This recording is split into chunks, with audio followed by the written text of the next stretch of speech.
Well, we are beginning our new newscast just a bit early today. This is a live look at Columbia Metro Airport, where Air Force One has just landed. President Obama coming to Columbia. Specifically, he's going to be speaking today at Benedict College. More on that coming up in just a few moments. We were told by the White House earlier this week that Air Force One would be making their landing at about 11:50, and they are right on time. The plane touched down about a minute ago. It will, of course, come to a complete stop in a moment, and then shortly afterwards we will see President Obama. Also traveling with the president today, I understand, is Attorney General Eric Holder. Our Mary Sturgill is live at Columbia Metro as we speak, as Air Force One comes to a stop. And Mary, pretty exciting time out there as the President of the United States is in the capital city. JR, it really is. We have about 75 spectators out here with us watching Air Force One. As you see right there, Corey is showing you, just landed. He's taxiing around the tarmac, and will come to a stop right here in front of us at the press box here and in front of the spectators. Again, as you said, traveling with him is Attorney General Eric Holder. He's expected to be greeted by Congressman Clyburn is here, and also Columbia Mayor Stephen Benjamin. And as you can tell, I don't know if you can hear this, but this airplane is loud and very much larger than some of us probably thought it was going to be. He's going to taxi right here in front of us and come to a stop, and we'll get video of him departing the plane in just moments. But take a look at how massive that plane is. It is a beautiful sight to see anytime it comes to Columbia Metro, Mary. We've seen it over the years with other presidents, but this is the first time that President Obama has actually visited Columbia as President of the United States. Yeah, this is the first time. He was here back in 2007 when he was running, and this is the first time that he is visiting our state since he's become president. I talked with several people earlier today at the Lizard's Thicket who were having breakfast there. They seem to be excited about the president's visit and the attention that the president's visit will bring to South Carolina today, as well as, and just by the way, Nikki Haley just came up. Governor Haley just came up to greet. All right, we're having some technical difficulties with our picture. The picture is back there. As Mary was telling you, the governor, Republican Governor Nikki Haley, is here to welcome President Obama to the capital city and to South Carolina. The governor, of course, was busy this morning as well down in the Charleston area. A major jobs announcement down there. Mercedes expanding their operation there to the tune of several $1 million and adding some 1,300 jobs. And it is ironic that that happens today of all days, because a new federal jobs report just came out this morning talking about the unemployment rate across the United States. And no doubt that the governor is going to be telling the president all about the new jobs coming to South Carolina. All right, people starting to get off the plane now. Mary, what do you see out there? This looks like it might be the press corps getting off the plane and the people traveling with the president. They're getting off the tail end of the plane. They're getting ready to open the doors on the front end of the plane, where I believe the president will be getting off the plane from the front. Again, to our right is Governor Haley, Mayor Benjamin, and Congressman Clyburn. They will greet the president as he gets off the plane. You can see right there, Corey showing you, they're getting the ladder, the stairs up to the plane for the president. The door is opening in the door where the president is getting ready to get off. We see military personnel right there opening that door.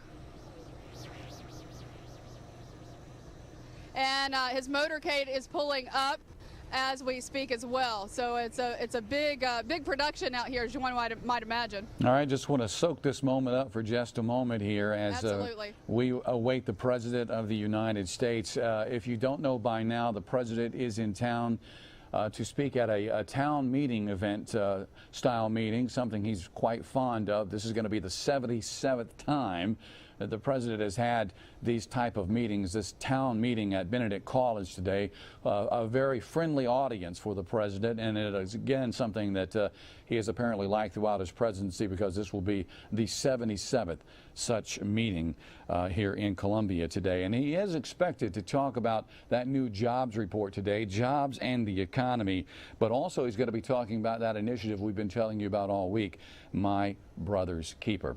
So here it is, 5 minutes before 12 o'clock. The last time Barack Obama was in South Carolina was January 26 of 2008.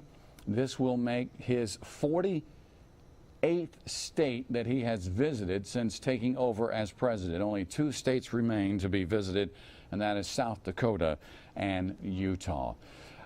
So again, the president is on the ground. The door is open to Air Force One, and we are just waiting for him to walk through any moment. By the way, we will mention we do have team coverage of this event. Darcy Strickland is over at Benedict College this afternoon, along with Jennifer Bellamy and Stephen Dial, and we will be checking in with them throughout the afternoon.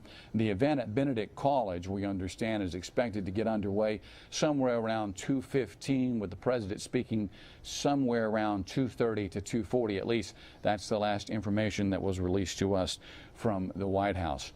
And as we mentioned, it's been quite a while since President Obama has visited South Carolina, some 2,597 days, and he did so as candidate Barack Obama, not as president. And some over the years have questioned why it took so long to come back to South Carolina. After all, it was in Charleston in January of '08 where John Kerry through his support to Barack Obama, and Obama went on to trounce Hillary Clinton in the Democratic primary here by some 25%, basically a major boost to securing the Democratic nomination. So South Carolina played a pretty big role in his march to the White House.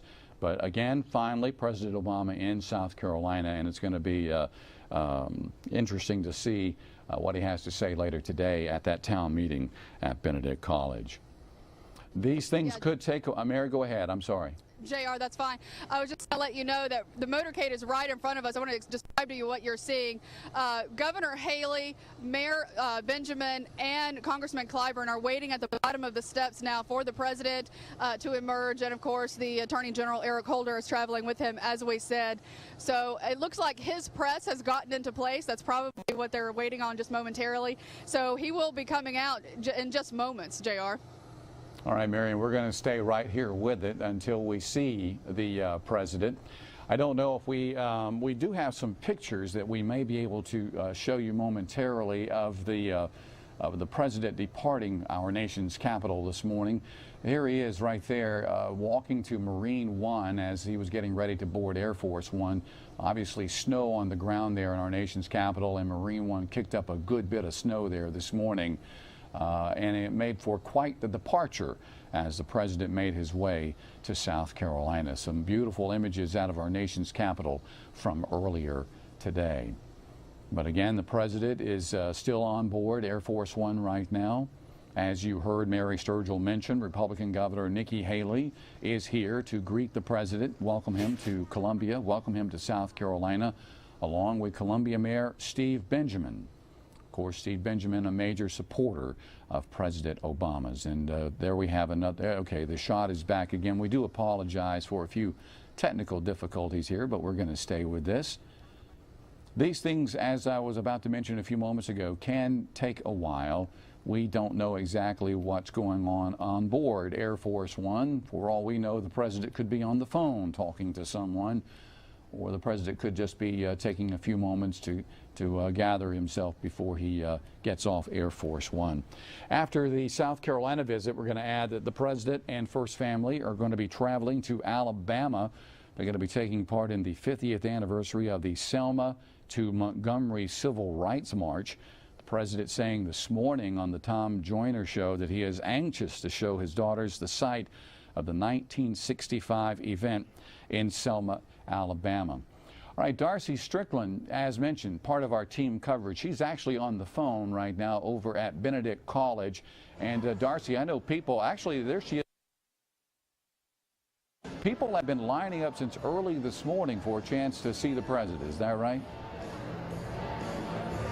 That's exactly right, JR. We got here about 10:30 this morning, and the line was already stretched around the Benjamin Mays Arena. As media, we had a separate line that we needed to stand in, and like I said, we got here at 10:30. We weren't even allowed to check in until about 11:30. Just to tell the folks at home the process. So we have our bags as media, and we come through the line, and they check our bags, and we get our credentials, and then we stand off to the side as bomb-sniffing dogs go through our personal belongings, get our belongings back, and then there's a long long walk to get back into the arena, and obviously that walk. JR, the president has just emerged from Air Force One. All right, and there comes President Obama, as you can clearly see.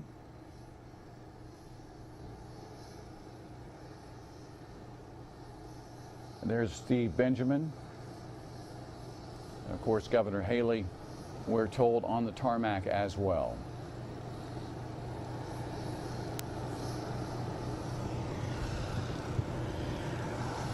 You know, Darcy, I guess one of the big questions a lot of people are asking, the president has a couple of hours before he's supposed to be over there at Benedict College with you. And a lot of people are wondering, hey, where is President Obama going to have lunch today? He could be popping up in a restaurant near you out there somewhere. Well, you know, we've covered a couple of rumors of a few places that he could possibly go. I'm sure as an issue of security, we probably shouldn't mention any of those places. But from what we hear, it's going to be a location that a lot of people enjoy here in the Midlands. And you know what, JR, that's about all I can honestly say about it. As you can see for yourself inside the Benjamin Mays Arena here at Benedict College, it is quickly filling up. We were not expected to hear the president speak for at least another 2 hours or so, but folks have been in line since very early this morning, very anxious to make sure that they have their seat, they have their place in the room today. For anyone who's ever been in this facility, it's probably good for you at home to know that 2/3 of it is blocked off, and that's why the number of tickets was so limited. Again, probably an issue with security. JR, we're going to send it back to you. It sounds like there's more activity with the president at the airport. Yeah, Mary, what's going on out there? It looks like the president might be making a few remarks or something. Yeah, he walked over, and I'm not sure which camera can get this, but he walked over to the crowd of about 75 bystanders who are here to see him, and he's greeting the crowd now, shaking hands, talking to people before he gets into his motorcade. He's taking some time to talk to the people of South Carolina. Yeah, I saw Congressman Clyburn walking there with the president a moment ago, so obviously, yes. And there's Mayor Benjamin as well. From our camera angle right now, we're not able to see the president and what he is doing, but that was certainly not scripted. That is something the president just decided to do at the spur of the moment, apparently. No, as a matter of fact, it looked like he was going to get into his motorcade, and then he stopped and came over to the crowd to greet the crowd. And he's still walking down the line of people. Like I said, there's about 75 people out here to greet him, and he's about 3. All right, we've lost Mary Sturgill there. We do apologize for that. Again, this is live coverage as President Obama makes his first ever visit to the capital city of Columbia as President of the United States. Air Force One landed about 13.5 minutes ago. The president came off Air Force One a couple of minutes ago, and we thought he was going to get in his vehicle and head to wherever it was he was going to be going to for lunch. But at the last moment, the president walked off with Congressman Clyburn, and he is addressing some people who showed up today at Columbia Metro. And again, the president is expected to be at Benedict College at about 2:15 to 2:30 or so this afternoon. And of course, when that happens, we will bring you live coverage of that event as well. We see some of the vehicles moving now slightly with the president's motorcade. We just going to just stay with the shot for just a moment. Mary, do you know what's going on out there at the moment? There's the president. We see him right now. He is. He's walking away from the crowd, walking toward his motorcade, getting ready to get into the car to leave to head either to lunch or, as you said, to Benedict College. We're not sure which. He's going to be at Benedict College this afternoon. But he did take the time to greet several people who came out to see him today. I think that's Congressman Clyburn getting into the car with him. So it looks like the congressman is going to ride with the president wherever he's headed off to now. And then obviously... All right. So again, we do apologize for some technical difficulties with some of our audio there at Columbia Metro Airport. Darcy Strickland, we are looking at a live picture of the president in his vehicle right now. We were talking to you as the president was coming off the airplane, and we're going to keep the shot here of the president at the moment, at least. How many people have gathered there right now at the Mays Arena? JR, what we know for a fact is that more than 100 media outlets were issued credentials as far as tickets to the event. We think at least 1,000 people are going to be admitted into the Mays Arena.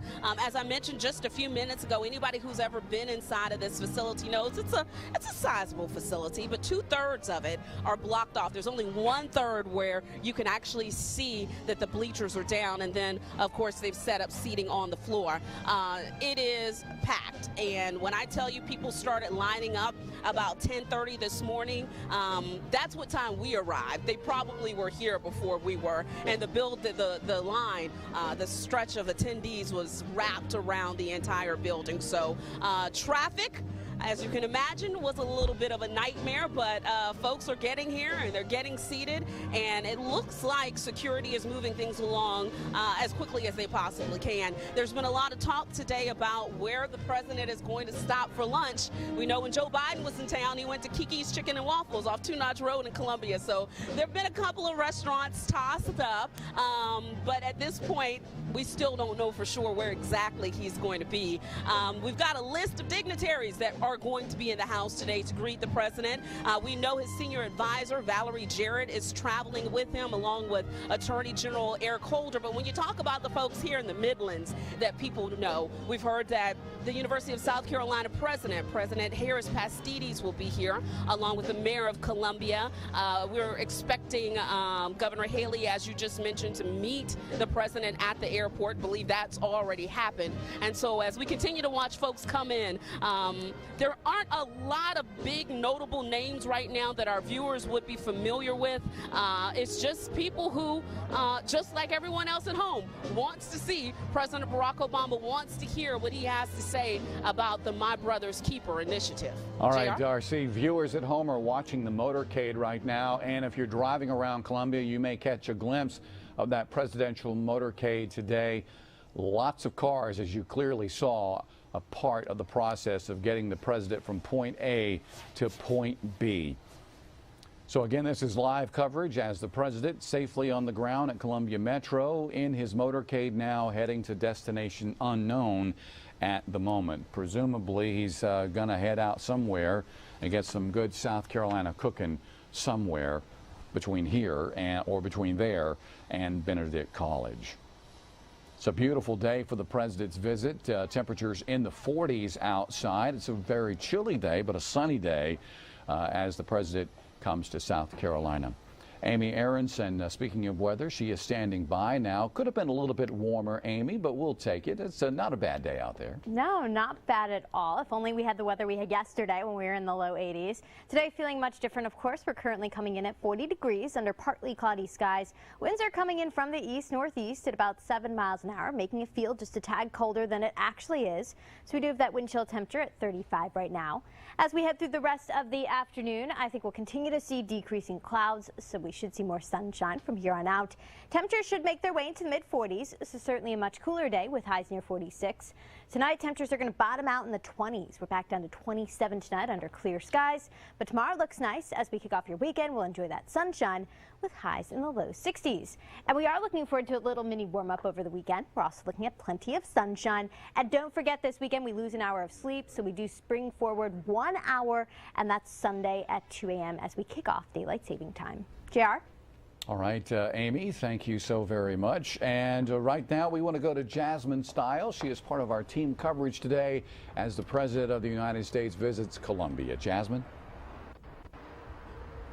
Hi, JR. Well, the CPD is just starting to block off the roads to my left here, starting to get that traffic flow. It's actually not flowing at all. If you can actually see right behind me, there are kids from Logan Elementary with their American flags about to wave to the president as the motorcade comes through. They actually made a super cute sign that said, "Welcome, Mr. President," and had little paw prints on it. Those students are now coming out of the school. This will probably be a lot of their first times ever even getting to see an actual president in their hometown. They're starting to race over here this way. Do you see the faces? Hi, guys! Hi, guys! Wave! Hi, guys! Oh, they're so excited.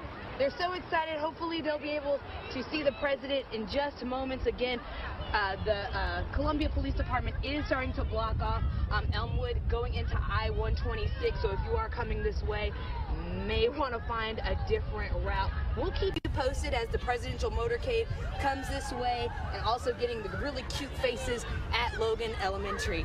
Live here in Columbia, Jasmine Stiles, News 19 WLTX. All right, Jasmine, thank you so very much. Mary Sturgill is still at Columbia Metro. The president left there just a few moments ago. Mary, what do you got out there? Yeah, getting back into the air about how they move people.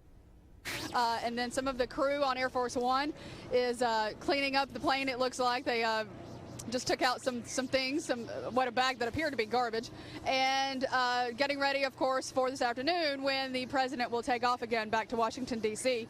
But he is, of course, probably by now off the airport property and headed to wherever he is probably going to have lunch and then to get ready for his engagement at Benedict College. So lots of still going on out here, despite the fact the president has left a lot of maintenance type things and that kind of thing to prepare for his return and his departure later on today. All right, Mary, thank you. Viewers at home getting another look at the president as he got off Air Force One, greeted there by Congressman Jim Clyburn and Columbia Mayor Steve Benjamin. All right, we're going to take a quick break, but we'll be back with more coverage of the president's visit in just a moment. We continue our team coverage now as President Obama is visiting the Palmetto State, specifically Benedict College here in Columbia, and along the motorcade route we find Jasmine Stiles. She's on Elmwood Drive outside Logan Elementary. A lot of excited kids out there, Jasmine. Yeah, there are, and sorry if you see my eyes darting. We see a couple police cars coming this way, so we're just anticipating the motorcade. I'm here with some of the Logan Elementary kids. What were you guys cheering just a little bit ago? Yeah! Let birds rule! Let birds rule! Are you excited to see the president? Yeah! Tell me who's the president of the United States? President Barack Obama! Right, so these kids are super excited. Is this your first time seeing a president? Yeah! Yes, and they're super excited. If you can, we'll take a look. We'll walk down the street just a little bit. We're like I said, we're seeing a lot of cop cars. If you are coming down Elmwood, going toward I-126, traffic is being blocked off by the Columbia Police Department. We're seeing a lot more cars with flashing lights, and they're telling folks to back off the sidewalks. So again, if you are coming down this way, you may want to find a different route. We'll keep you posted on the presidential motorcade here on the corner of Elmwood to I-126. Live here in Columbia, Jasmine Stiles, News 19 WLTX. All right, Jasmine, and even as she just mentioned, and other vehicles pulling up now along that motorcade route. Let's take another quick break. Our team coverage resumes in a moment. President Obama in the capital city for a planned appearance this afternoon at Benedict College, and that is where we find our Darcy Strickland. JR, thank you. Yeah, we're live from the Benjamin Mays Arena. We're expecting President Obama to be here sometime after 2 o'clock. During the last commercial break, I had an opportunity to just pretty much go out and survey the room, look for elected officials and dignitaries. I'm going to step out of the way so you guys can see who's in the room.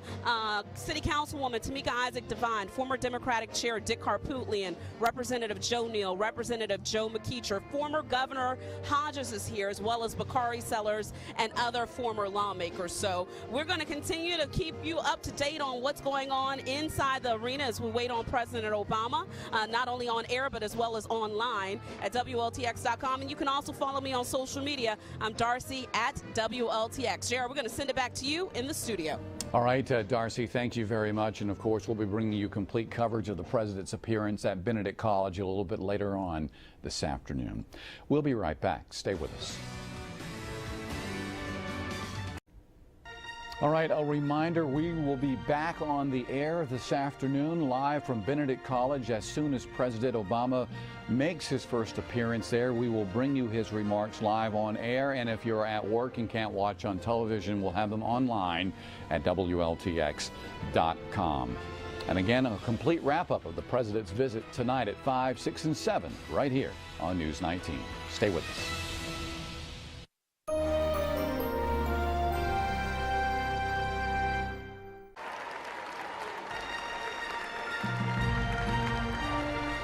It is nearly 2 o'clock here in the capital city, and President Obama is here on his very first visit as President of the United States.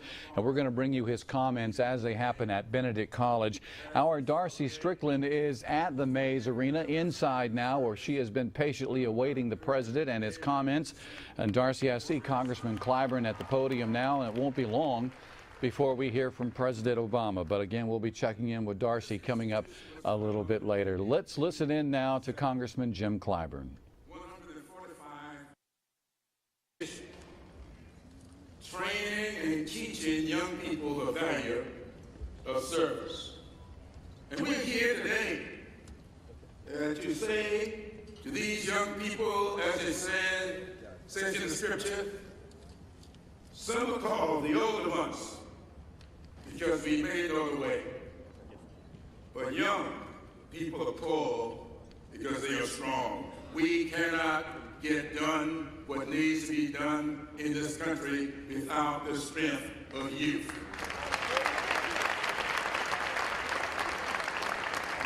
On tomorrow, we will be, the President and I and many others will be in Selma, Alabama, to celebrate the 50th year of Bloody Sunday. We will be there to say thanks to those young men and women who 50 years ago decided to stand up and sit down and challenge the folkways and mores of their time. Today, we are beginning to see the need for you young people to once again stand up and sit down and challenge the folkways and mores of our time. That's why we're here today. Some of you are doing your service through City Year. Some of you through my brother's Keeper. Many of you are here because of TRIO or the Urban League. Whatever travel you have made to get here today, all of you can be great because, as the scripture tells us, that the greatest among you should be your servants. Martin Luther King Jr. told us in one of his most memorable speeches, anybody can be great because everybody can serve. And so we're here today to thank those of you who are committing the strength of your youth to challenging the issues that are confronting our great country today. I want to thank the Benedict College family.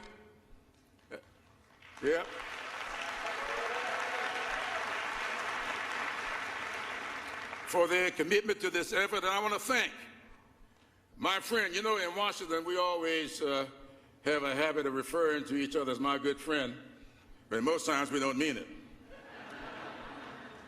But I'm telling you, when I say Barack Obama is my good friend, I really do mean it.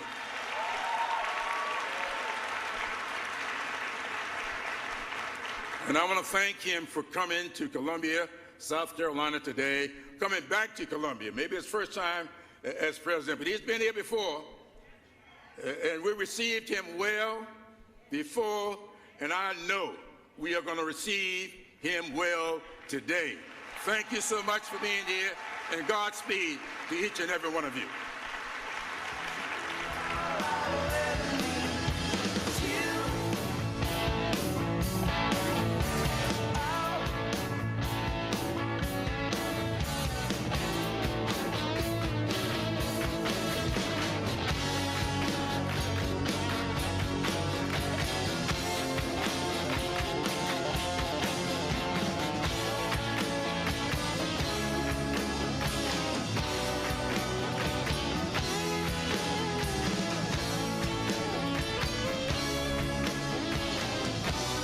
All right, you just heard from 6th District Congressman Jim Clyburn. It won't be long now before President Obama is officially introduced to the crowd of 1,000 or more that are assembled inside Mays Arena at Benedict College here in Columbia. Of course, the president touched down on Air Force One at about 11:50 this morning. He departed the plane shortly after 12 o'clock, where he was greeted by Congressman Clyburn, Columbia Mayor Steve Benjamin, along with Governor Nikki Haley. They exchanged a few pleasantries, and then the president walked over and actually shook hands with about 75 supporters who showed up to welcome him here into the capital city today. Of course, the president's motorcade made its way through Columbia, and it ended up at Brooklyn Baptist Church. And the president drove through the streets to a lot of people waving along the way as he made his way to the church for lunch, where about 200 people, we were told, were inside there waiting for an opportunity to catch a glimpse of the president, for the president to say hello. And the president did just that. He was there about 20 minutes or so before he departed Brooklyn Baptist Church and then made his way over to Benedict College. So that is where we are right now, here at about 5 minutes after 2 on a Friday afternoon. President's remarks expected to last several moments, and we're also being told that the president may be taking some questions from some Benedict students who are in the audience. Again, that is something that we are hearing. He's going to have some remarks about My Brother's Keeper, that initiative we've been telling you about. He's also expected to talk about the future of our country, specifically jobs here in the United States and the economy. And then, as we mentioned, we're being told maybe taking some questions from some students at Benedict College. The president is scheduled to depart Columbia somewhere around 4 o'clock this afternoon. You see Attorney General Eric Holder is here today. He accompanied the president to our capital city today. Of course, Eric Holder announcing not too long ago that he was going to be stepping down as the U.S. Attorney General in the very near future. So again, a big crowd has gathered, about 1,000 or more people who were invited, alumni, students, and invited guests of the White House. Darcy Strickland is standing by now as our team coverage continues. Darcy, we're just waiting on the president. You know what, JR, I actually just talked with Kim Hunter, who is with public relations at Benedict College. She's actually right behind me. And I said, Kim, can I get a quick interview with you? She said, no, Darcy, because I think the president is about to come out. So we are just moments away from hearing from President Barack Obama. As you mentioned, there are close to 1,000 people, maybe a little more than 1,000 here. It was a ticketed event. Tickets given to students, alumni, giving to, obviously, dignitaries, elected officials here in the Midlands. News 19's Stephen Dow has actually had an opportunity to speak with some of those students. Stephen, tell me what you've heard from the students. Well, you know, Darcy, of course. Oh, sorry to cut Stephen short, but we're going to listen into an introduction from a student who is actually going to be introducing the president. JR, will send it back to you. I am Tiana Cox, a Benedict College senior, honors accounting major, finance minor from Chester, Virginia, with over 120 hours of service learning and community service. Not so long ago, we were told, when you choose to serve, whether it's for your nation, your community, or simply your neighborhood, you are connected to that fundamental American ideal that we want life, liberty, and the pursuit of happiness, not just for ourselves, but for all Americans. From the beginning of his presidency, President Barack Hussein Obama admonished America to fulfill the American dream through service. With humble beginnings as a community organizer on the south side of Chicago to becoming the most powerful and influential leader in the world, President Obama has implemented initiatives that have changed lives and inspired masses towards a more stable and progressive future. Benedict College shares President Obama's commitment to service by requiring her students to obtain a minimum of 120 hours of service learning. Mr. President, we thank you for your inspirational and motivational vision of servant leadership. On behalf of the Benedict College family, and the citizens of the state of South Carolina and the nation, it is my honor to introduce the 44th President of the United States of America, President Barack Obama.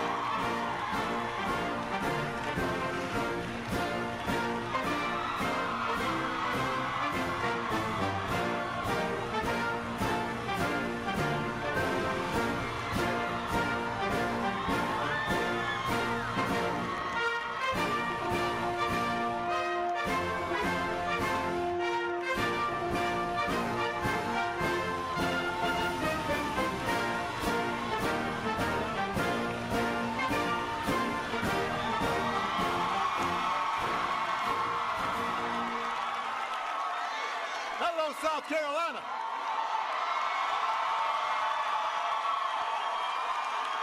Thank you.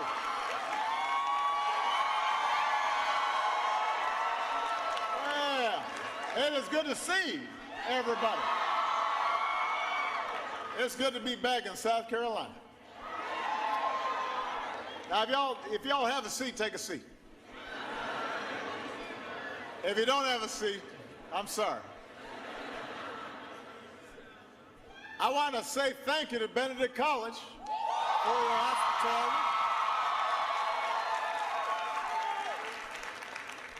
I want to thank Tiana for the great introduction. Give her a big round of applause.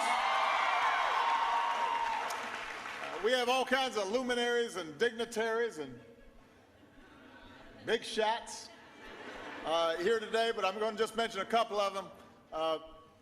One of the finest gentlemen and finest legislators we have in the country, your Congressman, Jim Clyburn.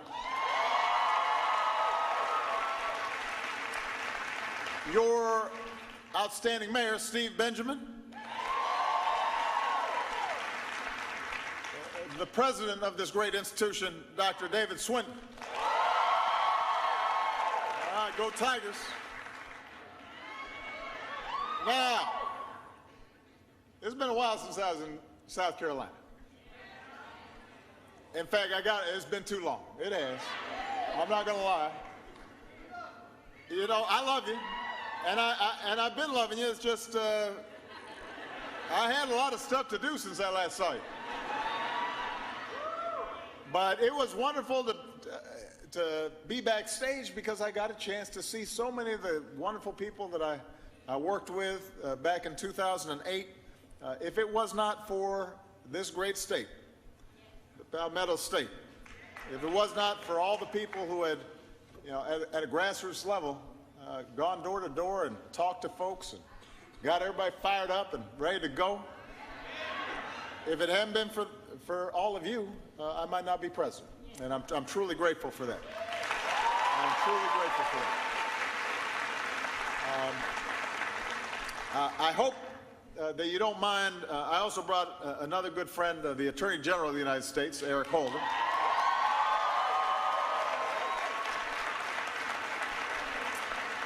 We decided to take a Friday road trip together because Eric has not only been a great friend, but an extraordinary Attorney General.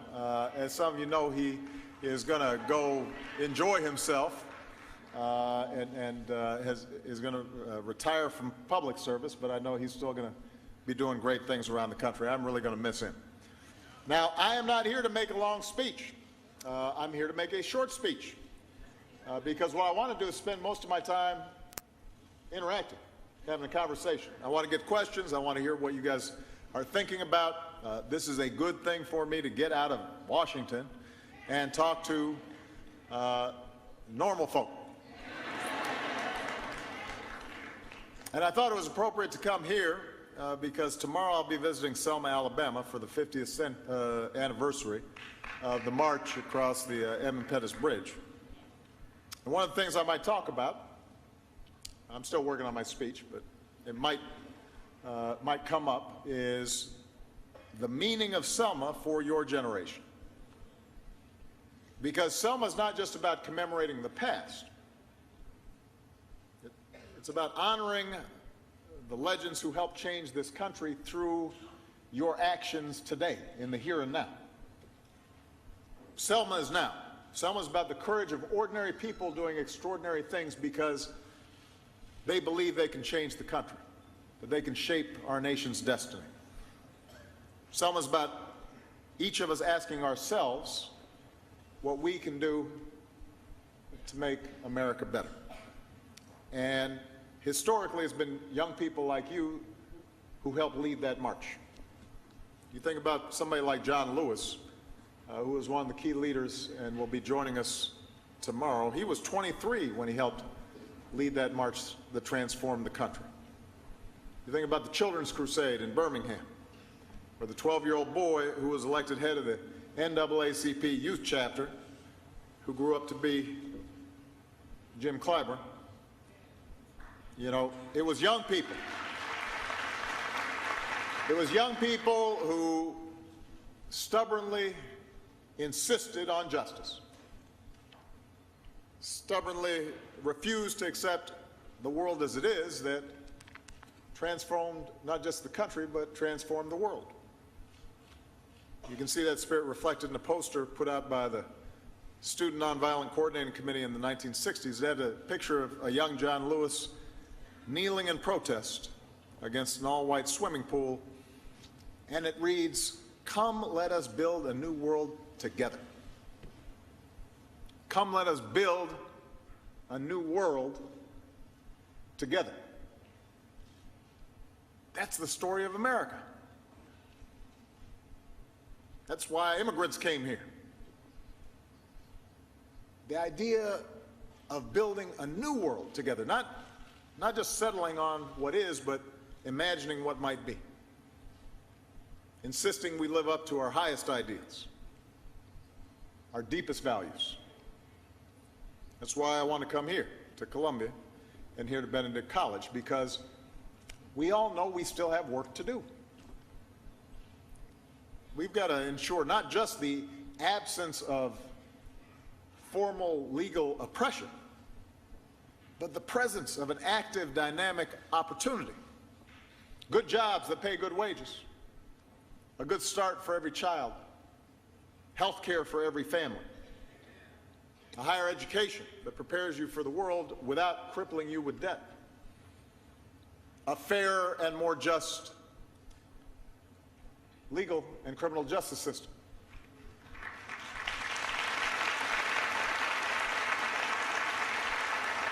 Now, the good news is we're in much better shape now than we were 6 years ago. This morning we learned that our economy created nearly 300,000 new jobs last month. The unemployment rate went down. Unemployment rate ticked down to 5.5%, which is the lowest it's been since the spring of 2008. Our businesses have now added more than 200,000 jobs a month for the past year, and we have not seen a streak like that in 37 years, since Jimmy Carter was president. All told, over the past 5 years, our businesses have created nearly 12 million new jobs.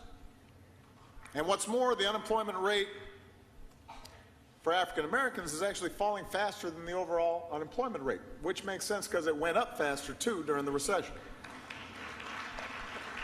But it's still too high. The unemployment rate across the country and here in South Carolina is still higher than we want, which means we've got more work to do.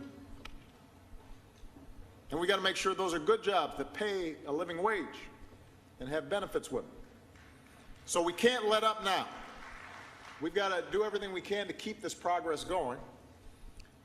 This community, I know, is doing its part to prepare students for this new economy. Programs like Youth Build are giving young people who may have gotten off track a chance to earn a degree and get the skills they need for the 21st century. City Year AmeriCorps in the House, I see their jackets. They're working with the public schools in Columbia to increase graduation rates. The Benedict College community is doing outstanding work beyond your walls. We put you on the Higher Education Community Service Honor Roll. You earned that honor. So as long as I'm president, we're going to keep doing everything we can to make sure that young people like you can achieve your dreams. Now, we can't do it for you. You got to do it yourselves, but we can give you the tools you need. We can give you a little bit of a helping hand and a sense of possibility and direction. You got to do the work, but we can make it a little bit easier for you. That's why 1 year ago we launched what we call My Brother's Keeper. It's an initiative that challenges communities to bring together nonprofits and foundations and businesses and government, all focused on creating more pathways for young people to succeed. And this week we put out a report showing the progress that's been made. That progress is thanks to the nearly 200 local leaders who've accepted what we call My Brother's Keepers Challenge, including Mayor Benjamin and the mayors of Johnston and Holy Hill. They're doing great work, mentoring young people, giving them a new path for success.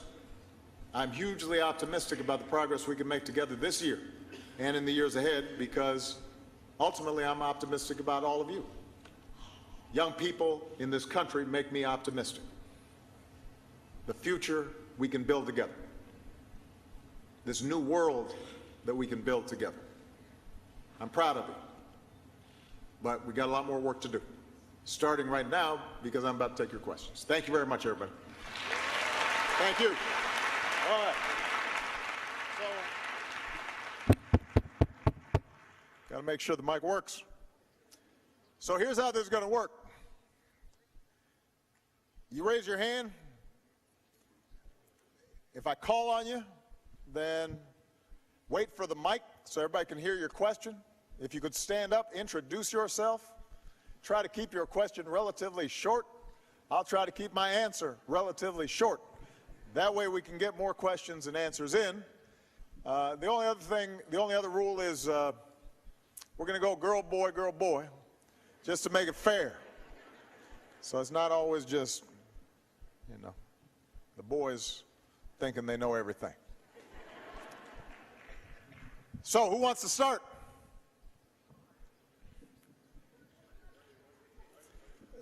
She says it's her birthday, so we'll call on her first. All right. Here. Wait for the microphone. Go ahead and stand up. We got to be able to see you. Happy birthday. What's your name? My name is Darren H. Hamilton. I really don't have a question. I just wanted you to talk to me. Okay. She doesn't have a question. Happy birthday.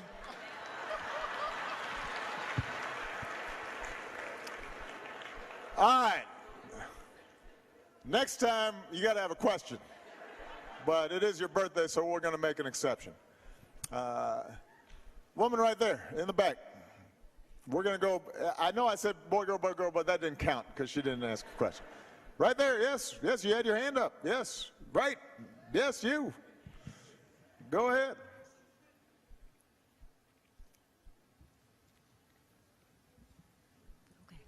Okay. Hello? Hello. I'm a native Chicagoan, and I welcome you. Well, what are you doing down here? I love it. It's warm, isn't it? I'm down here to protect the environment. Okay. And I wanted to thank you for vetoing the XL Keystone Pipeline. Thank you. Thank you. Thank Okay. you. You are what we worked for. You are what we hoped for. Well, I appreciate that. Do you have a question for me? Yes. Do you think that will stop the XL Keystone Pipeline? Well, for those of you who haven't been following this, the Keystone Pipeline is a proposed pipeline that runs from Canada through the United States down to the Gulf of Mexico. Its proponents argue that it would be creating jobs in the United States. But the truth is it's Canadian oil that's then going to go to the world market. It will probably create about a couple thousand construction jobs for a year or two, but only create about 300 permanent jobs. The reason that a lot of environmentalists are concerned about it is the way that you get the oil out in Canada is an extraordinarily dirty way of extracting oil. And obviously there are always risks in piping a lot of oil through Nebraska farmland and other parts of the country. What we've done is I vetoed it because the Congress was trying to short circuit a traditional process that we go through. I haven't made a final determination on it, but what I've said is that we're not going to authorize a pipeline that benefits largely a foreign company if it can't be shown that it is safe and if it can't be shown that overall it would not contribute to climate change. Now, a lot of young people here, you may not be worrying about climate change, although it is very cold down here. You can't attribute a couple of days of cold weather or a couple of days of hot weather to the climate changing. But the pattern overall is that the planet is getting warmer. That's undeniable, and it's getting warmer at a faster rate than even the scientists expect. And you might think, well, you know, getting warmer, that's no big deal. Folks in South Carolina, we're used to dealing with hot weather. We can manage. But understand that when you start having overall global temperatures go up, even if it means more snow in some places or more rain in some places, it's not going to be hotter every single place, but the overall temperature is going up, that starts changing weather patterns across the globe. It starts raising ocean levels. It starts creating more drought and wildfires in some places.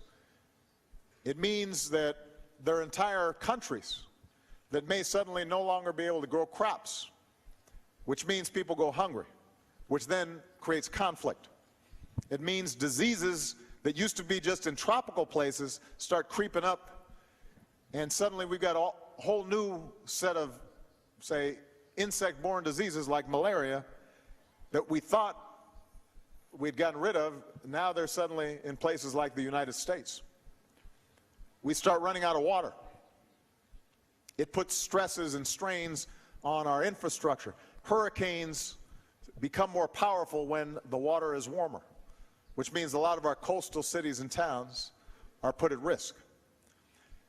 I say all that because it may not be the thing that you are worried about right now. Right now you're worried about getting a job, or right now you're worried about, you know, is your girlfriend still mad at you, or right now, you know, you're thinking about just getting through classes and exams. I understand that, but what you have to appreciate, young people, is this will affect you more than old people like me.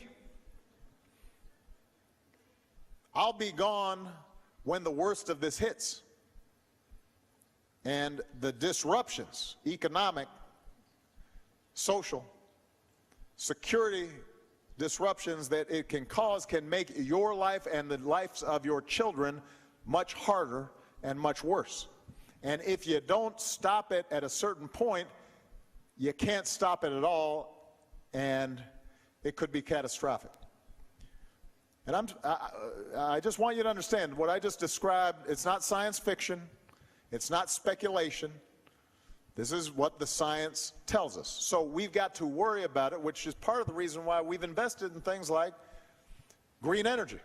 You know, trying to increase fuel efficiency standards on cars, trying to make sure that we use more solar and wind power, trying to find new energy sources that burn clean instead of dirty. And everybody here needs to be supportive and thinking about that, because you're the ones who are going to have to live with it. And I'm very proud of the fact that we've doubled the amount of clean energy produced since I've been president. We're increasing fuel efficiency standards on cars, which will save you, by the way, money at the pump. Don't think that just because gas prices are low right now, that's nice, it puts some more money in your pocket, but that's not going to last. So don't start going out and saying, oh, I'm going to buy a big gas guzzler now, right? Because the trajectory, the future is that oil is going to get more expensive, it's going to get harder to extract. We're going to have to transition over time to a new economy. And there's huge opportunity. We can create a lot of jobs in those areas if we are focused on it and planning for it. All right? But thank you very much for the question. All right, it's the gentleman's turn. We got any mics back here? We got the mic? All right, I just want to make sure. Let's see. This young man right here in the red tie, looking sharp. You always wear a tie, or you just wore it today? I wear it often. Okay, good. Yeah, I like that. Looking clean, yeah. Go ahead. My name is Brandon Pope, graduating senior here at Benedict College, majoring in business management. Excellent. My question is, tuition is very high in the United States. Mm-hmm. Can I make it lower? Is that the question? While in other countries it's free, what are some of your plans to assist those that are having trouble paying for school? Okay. Well, let me...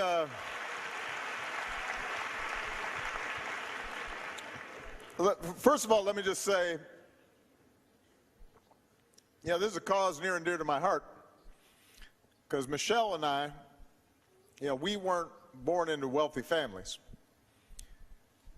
So the only way we got our education was because we got help. Loans, grants, work-study programs. If we hadn't had that available to us, we could not have pursued the education we did and couldn't have achieved what we achieved. And even with all the help we got, we had so much debt when we got married that we had negative liabilities. We just joined together our net negative liabilities.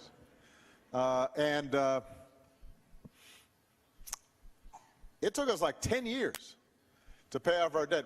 For the first 10 years of our marriage, our loans were more expensive than our mortgage. It was only about 2 years or 3 years before I was elected U.S. Senator that I had paid off my loans. Now, the truth is that historically, the reason America succeeded so well is we've always been ahead of the curve in educating our population. We were the first country to say, let's have free public high schools. When folks who had fought in World War II came back, gave them a GI Bill. Middle class helped to get built because people got new skills. And through much of the 60s and the 70s and the 80s, our public university system was hugely important in giving people a pathway into the middle class. Now, here's what happened. Typically, state legislatures started cutting support for state universities. Those state universities and colleges then decided, well, we're going to have to jack up tuition to make up for the money that we've lost because the state's not giving us as much. And that's how tuition started to get higher and higher and higher. Now, what I've done since I became president was a couple things. We significantly expanded the Pell Grant program with the help of people like Jim Clyburn. It used to be that the student loan program was run through the banks, and the banks would take a cut. They were making billions of dollars on student loans. We said, why do we have to go through the banks? Let's just give it directly to the students, save that money, and give it to more students and increase the size of the Pell Grant. And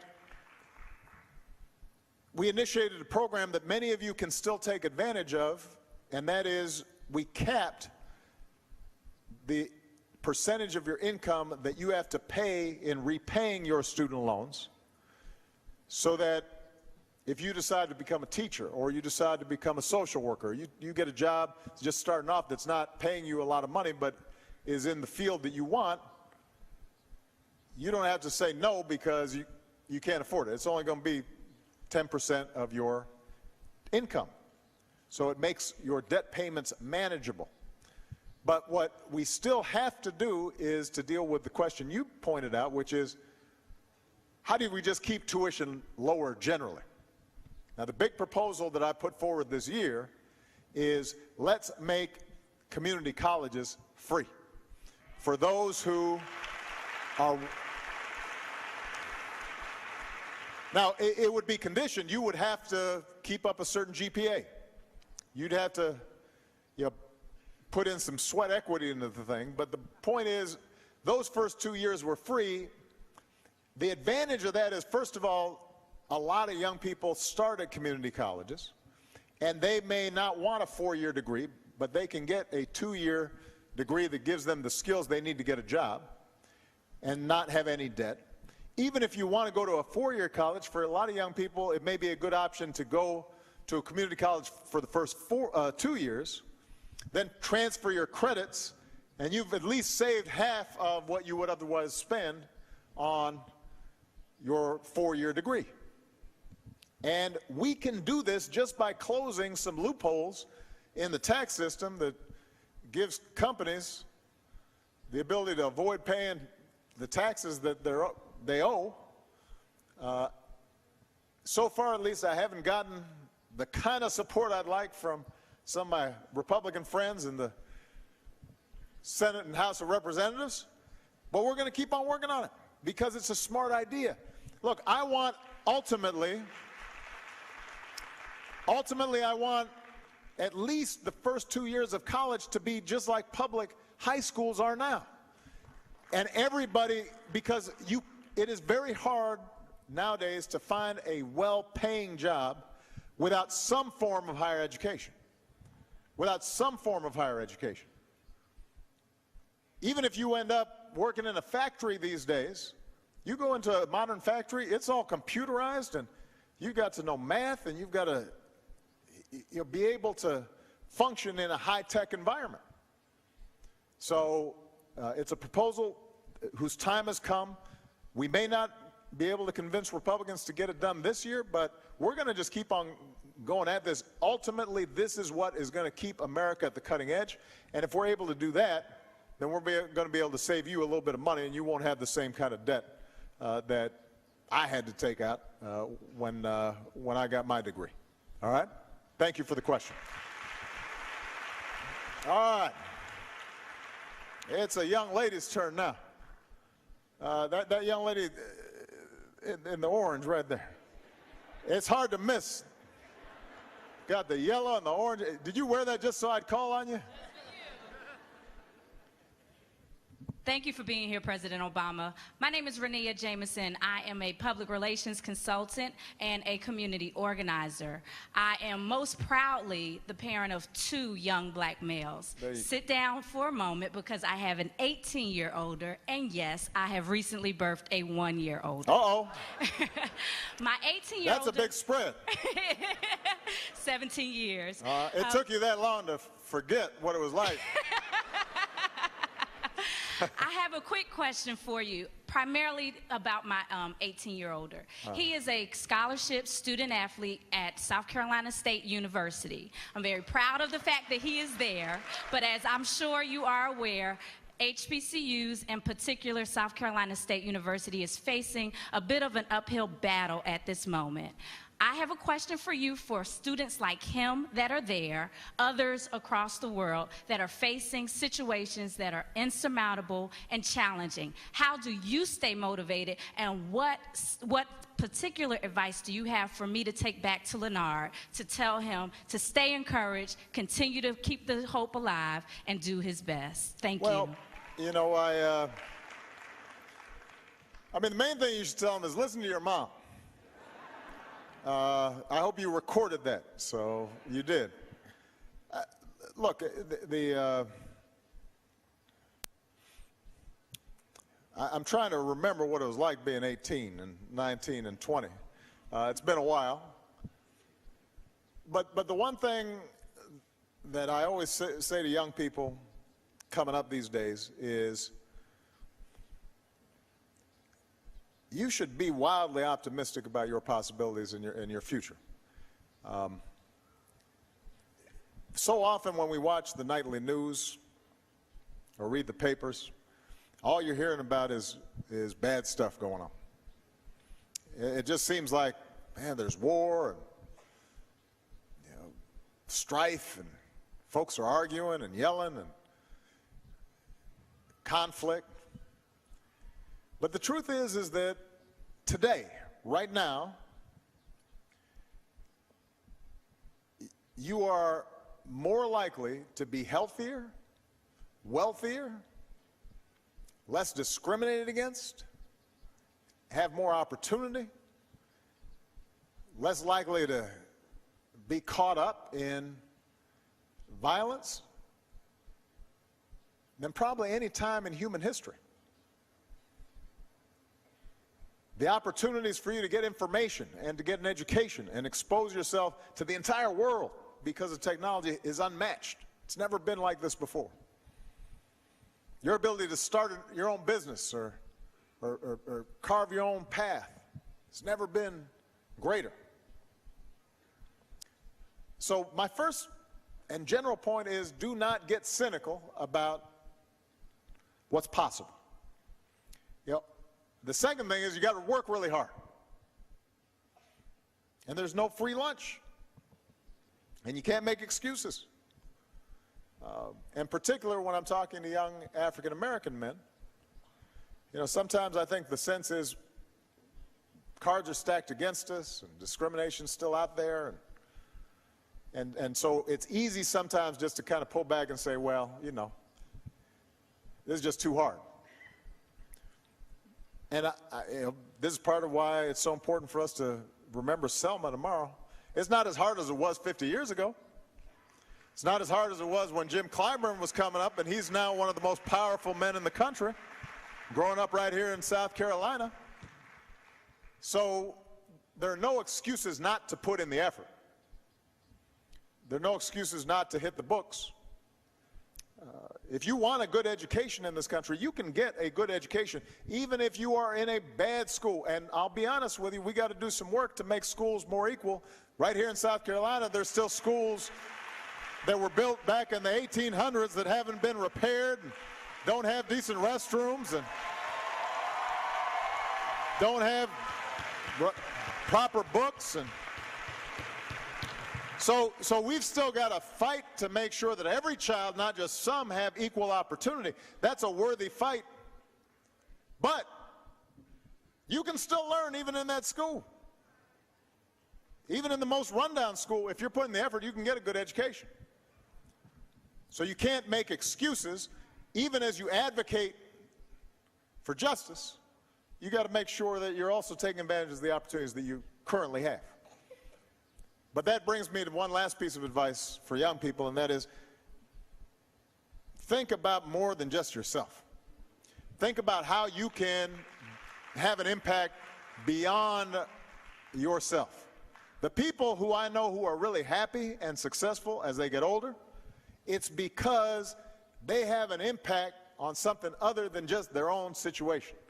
They're not just thinking about how do I get mine, they're thinking about how does everybody get their fair share. And when they do that, that gives meaning to your life, that gives purpose to your life, that gives you influence and a sense of purpose. And you got to have a sense of purpose beyond just the almighty dollar. I mean, we live in a free market society, and one of the things that sets America apart is business and entrepreneurship and hustle. And, you know, some folks are out there just, they're trying to make a new product or create a new service. And the profit motive is strong, and that's good. That's important.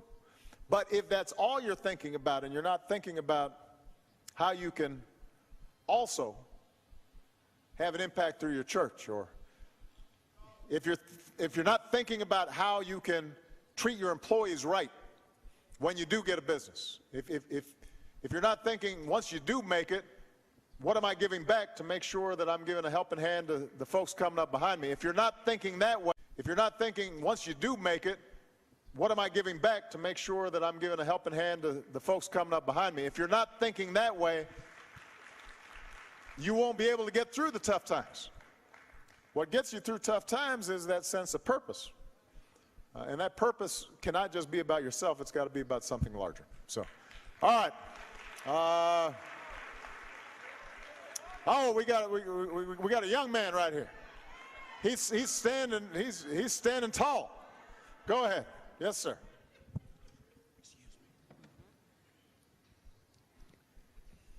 My name is Trace Adams. Hey, Trace. How old are you, man? 10. What? So you're in 5th grade? 4th. 4th grade? You're a tall guy. Thank you. So what's going on, Trace? I was just wondering, you know, I'm 10. I was just wondering when, you know, you were interested in being a president. Well, it wasn't when I was 10. Are you thinking about it? A little bit. Okay. Yes, sir. All right. All right. Well, I mean, you're definitely ahead of me. Now, just remember, you got to wait till you're 35. That's in the Constitution. So you got at least 25 years to prepare. I did not think about, when I was 10, I wasn't thinking about being president. I think when I was 10, I was interested in being an architect. I was interested in the idea of like building buildings, and I thought that was pretty cool. And then I went through a bunch of stuff, and for a while I thought I might be a basketball player, and it turned out I was too slow and I couldn't jump. And so I stopped thinking that. And then I became interested in being a lawyer, and I did become a lawyer. But what are you interested in right now? What subjects are you interested in school? Social studies, actually. Social studies. So you're interested in public policy? Are you starting to read the newspapers and things? And do you discuss it? Is that your dad behind you? That's me. Yes, sir. Yeah. And you discuss the issues with your dad and stuff? Oh, yes, sir. Definitely. Oh, yeah, I can tell you do. Okay. Well, I think the most important thing is to just make sure that you work hard in school. I think it's really good if you get involved in like some service projects and help out people in your community, whether it's through the Scouts or your church or some other, or school, some other program, so that you get used to trying to help other people. Make sure you graduate from college, and then who knows? You might end up being I might just be warming up the seat for you. And if you become president, I want you to remind everybody how, when you talk to President Obama, he said, go for it. All right? Don't forget me. All right. That's Trey. Trey, who's 10 years old and already thinking, he's already thinking about public policy. I want all the folks in college to just notice he's reading the papers and talking public policy. So if all you're doing is watching the ball game, don't let 10-year-old Trey embarrass you now. Okay. All right, it's a young lady's turn. Well, it's not going to help you just to be all like going. You got like 5 people all helping you out. I'll call on one of the young ladies there. It was part of City Year. They're wearing the City. Did you do paper, scissors, stone? Is that what happened?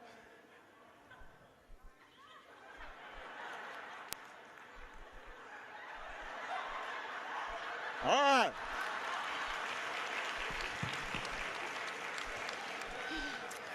Y'all did that fast, too. It's like you guys do that for everything. Where are we going to lunch? Well, good afternoon, Mr. President. My name is Teresa Young Claiborne. I am also a native of Illinois, so it's good to see you here. I am also a proud City Year AmeriCorps member at Hyde Park Elementary School here in Columbia. Fantastic. So there's a Hyde Park school here? Yes, sir. Because there's a Hyde Park in Chicago back home. Yes, there is a Hyde Park in Chicago. So my question for you. He's like, hey. All right. My question for you, Mr. President, how can City Year and other AmeriCorps programs support the goals of My Brother's Keeper? Well, first of all, City Year, AmeriCorps, for those young people who are thinking about public service or want to serve before they go on to graduate school, or in some cases want to get involved before they go to college, AmeriCorps programs are an outstanding way to help fund your college education. And City Year is one of the great AmeriCorps programs that we have. In addition to them all getting these spiffy red jackets, they end up being placed in communities all across the country doing, working in schools, working in communities in need, working on housing programs, all kinds of different stuff, and we're very proud of them. My brother's keepers, the idea, the genesis of this came after the Trayvon Martin verdict. And,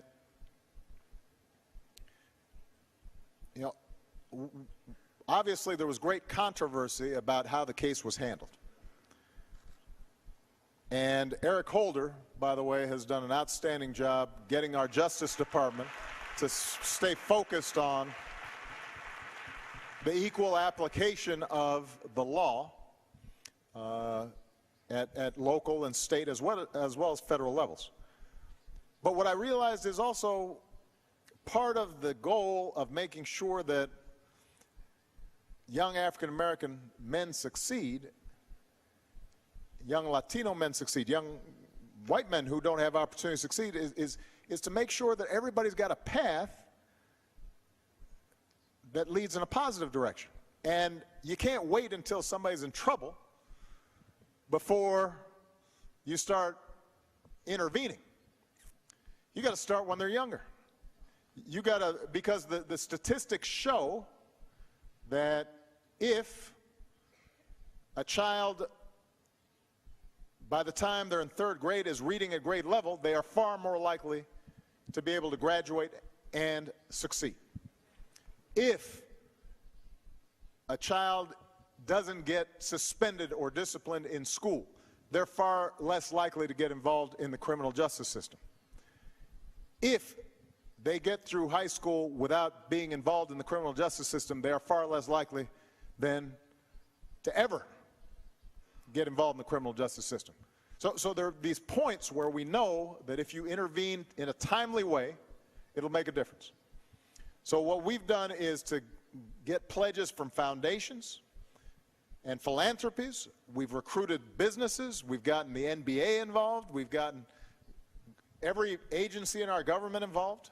And we've got cities, and your mayor is participating in this, so Columbia is participating in this, in coming up with local plans for how are we going to give opportunities, pathways for mentorship, apprenticeship, after-school programs,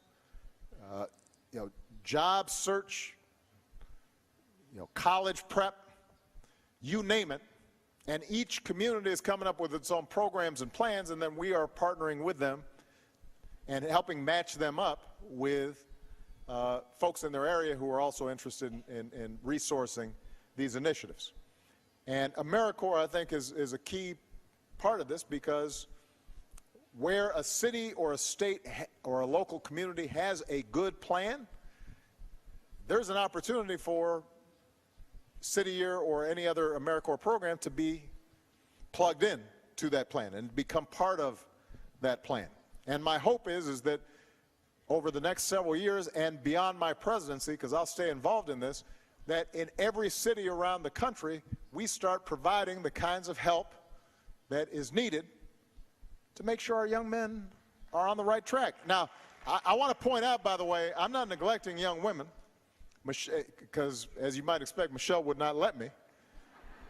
So she is, she's initiated programs for mentorships, and we've got an entire office in the White House for women and girls that's focused on some of these same initiatives. But there is a particular challenge that we face for African American and Latino men, young men of color, and we've got to be honest about that.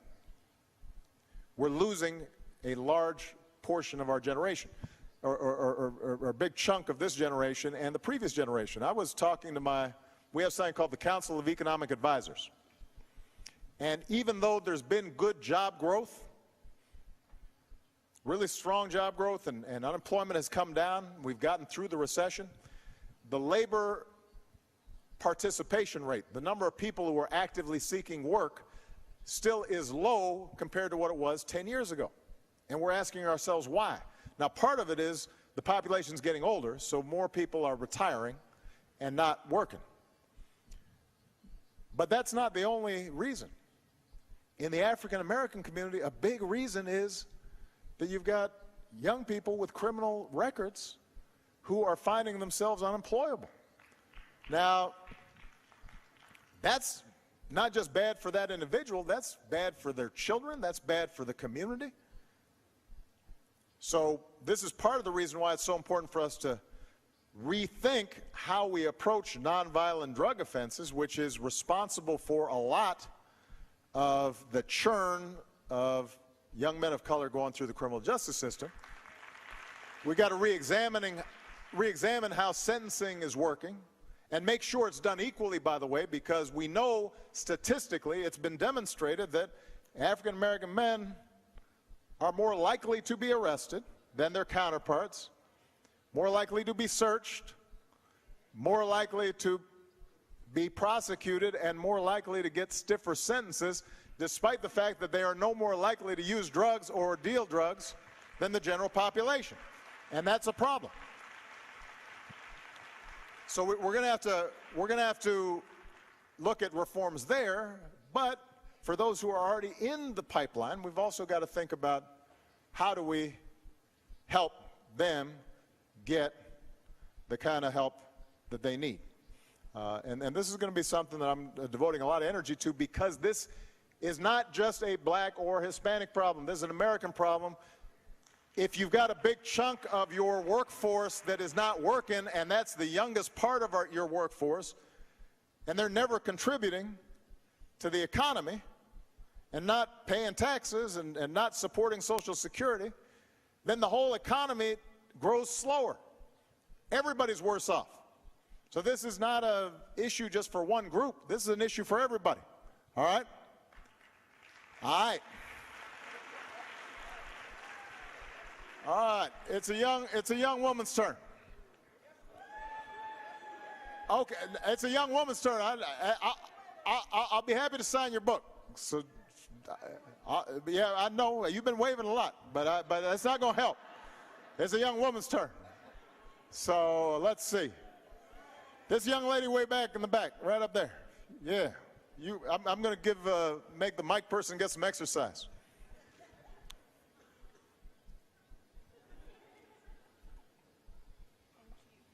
Thank you, Mr. President. Good afternoon and welcome to South Carolina. My name is Simone Martin. I'm an attorney in this area with the Rutherford Law Firm. In fact, my boss, Representative and House Minority Leader Todd Rutherford, is sitting right over there, probably wondering why I'm not at the office. But nevertheless. Are you advertising for him? Was this like a whole? No, I'm just trying to keep my job. Are you going to give like the number? No, I'm just trying to keep my job. If you need representation, call Rutherford and Associates. Yes.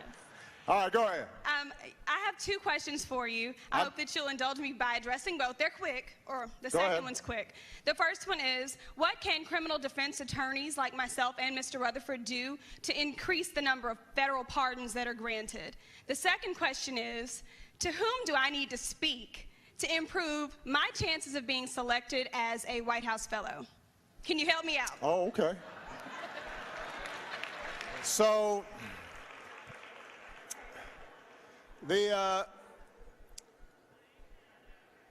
well, let me address the non-self-interested question first.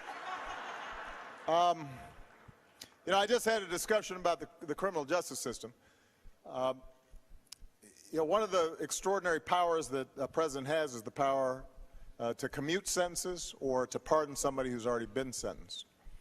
And when I came into office for the first couple of years, I noticed that I wasn't really getting a lot of recommendations for pardons, at least not as many as I would expect. And many of them were from older folks. A lot of them were people just looking for a pardon so they could restore their gun rights. But sort of the more typical cases that I would have expected weren't coming up. So I asked Attorney General Holder to work with me to set up a new office, or at least a new approach inside the Justice Department, because historically what happened was the president would get a big stack of recommendations and then he could sign off on them, because obviously I don't have time to go through each request. And so what we've done now is open it up so that people are more aware of the process. And what you can do is contact the Justice Department, but essentially we're now working with the NAACP, we're working with various public defenders' offices and community organizations, just to make people aware that this is a process that you can go through. Typically, we have a pretty strict set of criteria.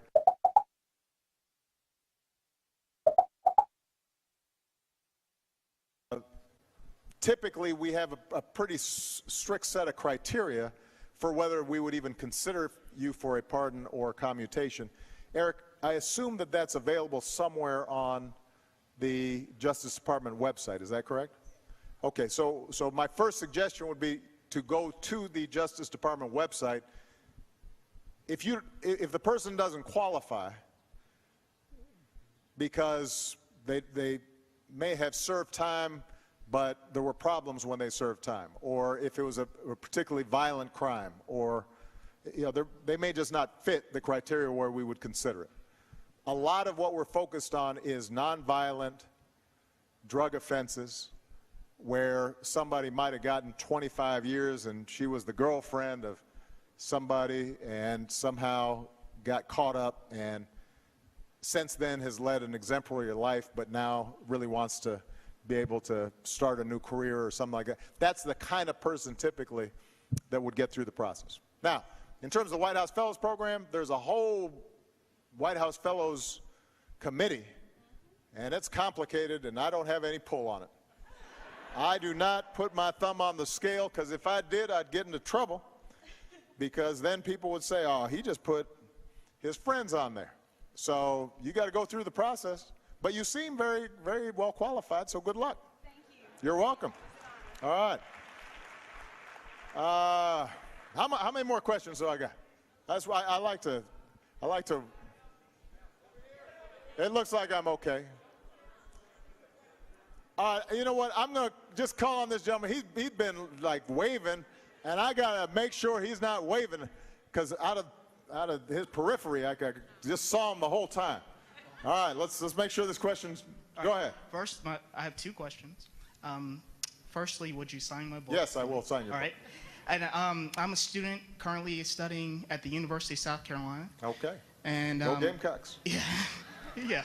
I see President Pastides in the house, so it's good to see you, Mr. President. Oh, you're sucking up to the president, huh? My question, well, I guess it relates to the Michael Brown case. Mm-hmm. And I've just recently seen a report that suggested that there's been grave injustices going on in Ferguson. Yeah. And I'm trying to figure out why the Attorney General, Eric Holder, refused to press charges against the police officer. Why didn't he face the federal charges? Well, I will answer that question. And now that was two questions right now. And that's it. Hey, you don't get a third question. Sit down. I called on you. Come on, sit down. See, this is how folks will get you. My reporter friends here, they're famous for doing that. They'll be like, Mr. President, I've got a 4-part question. So you only get 2. I will sign your book. With respect to Ferguson, keep in mind that there are 2 separate issues involved. The first is the specific case of Officer Wilson and Michael Brown. And that is typically a charge that would be brought and dealt with at the state level, the local level.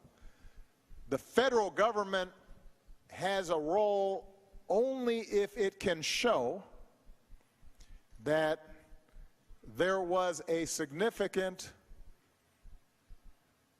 miscarriage of the justice system and had clear evidence.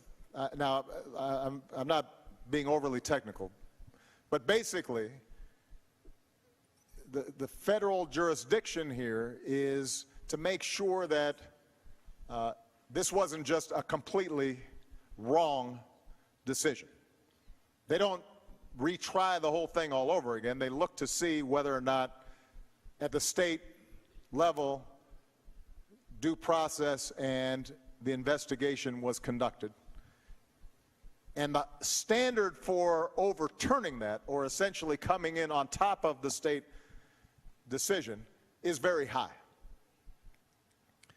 The finding that was made was that it was not unreasonable to determine that there was not sufficient evidence to charge Officer Wilson. Now, that was an objective, thorough, independent federal investigation. We may never know exactly what happened, but Officer Wilson, like anybody else who is charged with a crime, benefits from due process and a reasonable doubt standard. And if there is uncertainty about what happened, then you can't just charge him anyway just because what happened was tragic. And that was the decision that was made, and I have complete confidence and stand fully behind the decision that was made by the Justice Department on that issue.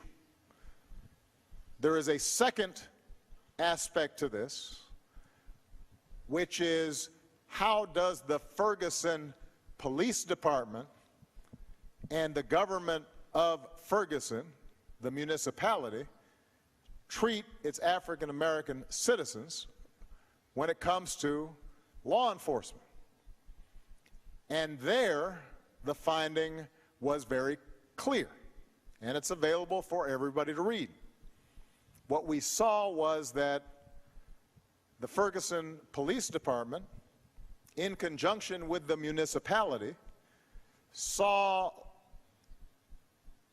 traffic stops, arrests, tickets as a revenue generator as opposed to serving the community. And that it systematically was biased against African Americans in that city who were stopped, harassed, mistreated, abused, called names, fined, and then it was structured so that they would get caught up in paying more and more fines that they couldn't afford to pay or were made difficult for them to pay, which raised the amount of additional money that they had to pay. And it was an oppressive and abusive situation. And that is also the conclusion that the Justice Department arrived at. The steps that now are to be taken is that the Justice Department has presented this evidence to the city of Ferguson, and the city of Ferguson has a choice to make. They're basically going to have to decide, do they dispute the findings of the Justice Department? And I shouldn't comment on that aspect of it, although I will say that what's striking about the report is a lot of this was just using emails from the officials themselves. So it wasn't like folks were just making it up. But the city of Ferguson will now have to make a decision. Are they going to enter into some sort of agreement with the Justice Department to fix what is clearly a broken and racially biased system? Or if they don't, then the Justice Department has the capacity to sue the city for violations of the rights of the people of Ferguson. And here's the thing that here's the lesson that I would draw from this. I don't think that what happens in Ferguson is typical. I think that the overwhelming majority of law enforcement officers here in South Carolina and any place else, young men, sit down. I'm in the middle of talking. All right. Thank you.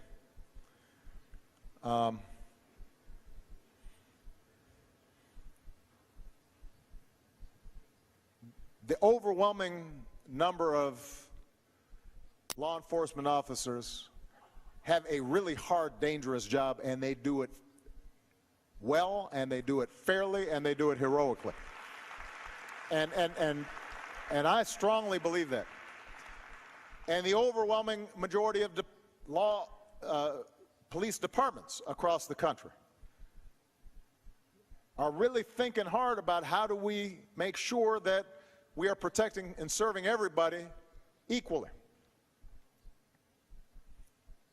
And we need to honor those folks, and we need to respect them and not just assume that they've got ill will or they're doing a bad job. But as is true in any part of our lives, as is true among politicians, as is true among business leaders, as is true among anybody, there are circumstances in which folks don't do a good job, or worse, are doing things that are really unlawful or unjust or unfair. And what happened in Ferguson is not a complete aberration. It's not just a one-time thing. It's something that happens. And one of the things that I think frustrated the people of Ferguson, in addition to the specific case of Michael Brown, was this sense of, you know what, we've been putting up for this for years, and now when we start talking about it, everybody's pretending like it's just our imaginations. Like we're just paranoid. We're just making this stuff up. And it turns out they weren't just making it up. This was happening. And so it's important for all of us then to figure out how do we move together to fix it. How do people of goodwill in law enforcement, in the community, everybody, work to fix it and find concrete solutions, and to have accountability and oversight and transparency in terms of how law enforcement works.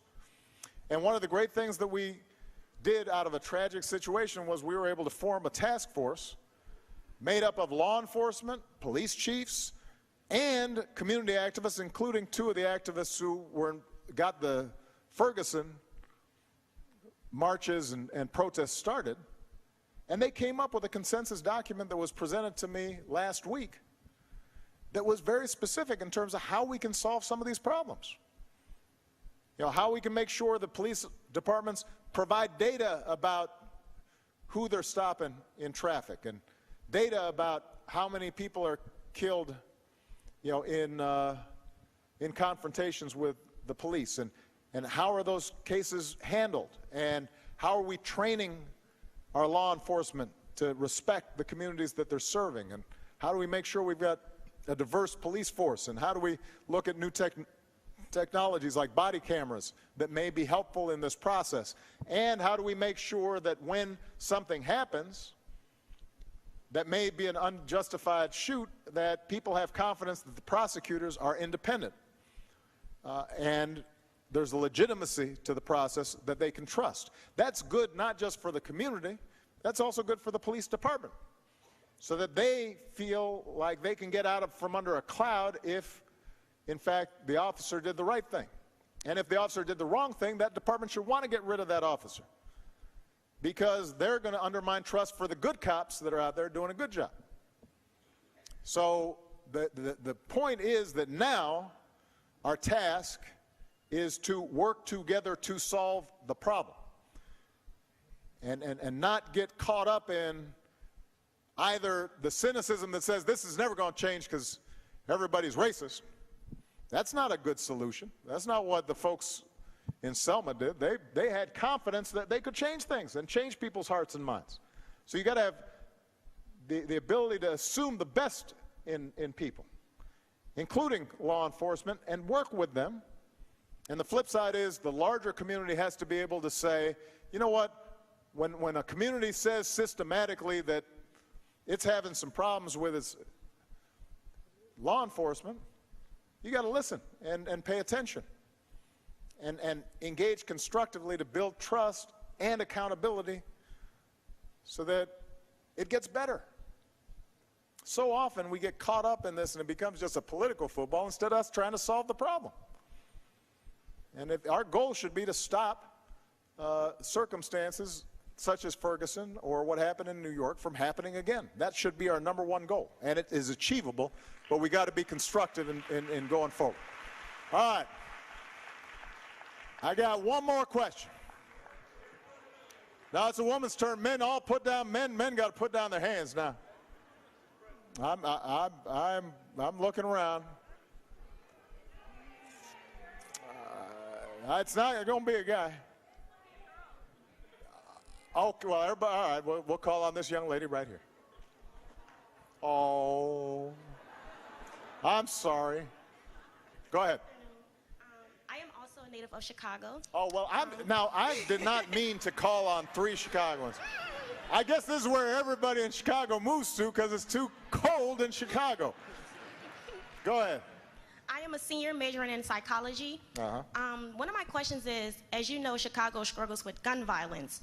So my question is, what organizations and programs are you guys designing to keep the youth off the streets and into better conditions? And how can we as a community help you guys execute those programs and designs in organizations? Well, I already mentioned My Brother's Keepers, which is a major focus. Each community then is going to have its own. This is an example of where you got to work with the police department effectively and build trust. What we know is things like community policing really work, where you're partnering with law enforcement gets to know young people when they're still in school before they're in trouble. People have confidence that law enforcement is there for them, not just in, tamping down stuff, but in lifting people up. My Brother's Keeper and other initiatives are going to make a big difference in giving young people an opportunity. Now, you mentioned gun violence, and that's probably the hardest issue to deal with.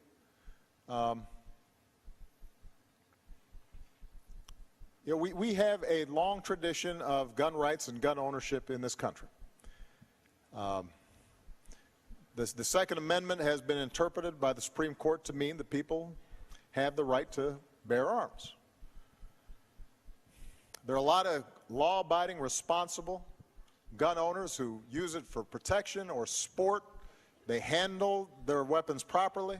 There are traditions of families passing down from father to son or daughter, hunting, and that's important. That's part of our culture. That's part of who we are. But what we also have to recognize is that our homicide rates are so much higher than other industrialized countries. I mean, by like a mile. And most of that is attributable to the easy, ready availability of firearms, particularly handguns. Now, the courts and state legislatures, and I'm sure this is true in South Carolina, have greatly restricted the ability to put in place common sense, some common sense gun safety laws, like background checks. I personally believe that it is not violating anybody's rights that if you want to purchase a gun, it should be,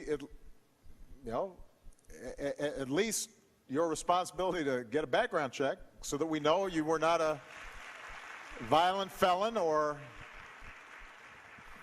that you don't currently have a restraining order on you because you committed domestic abuse. Or right now we don't know a lot of that. It's just not available, and that doesn't make sense to me. And I'll be honest with you, I thought after what happened at Sandy Hook that would make us think about it.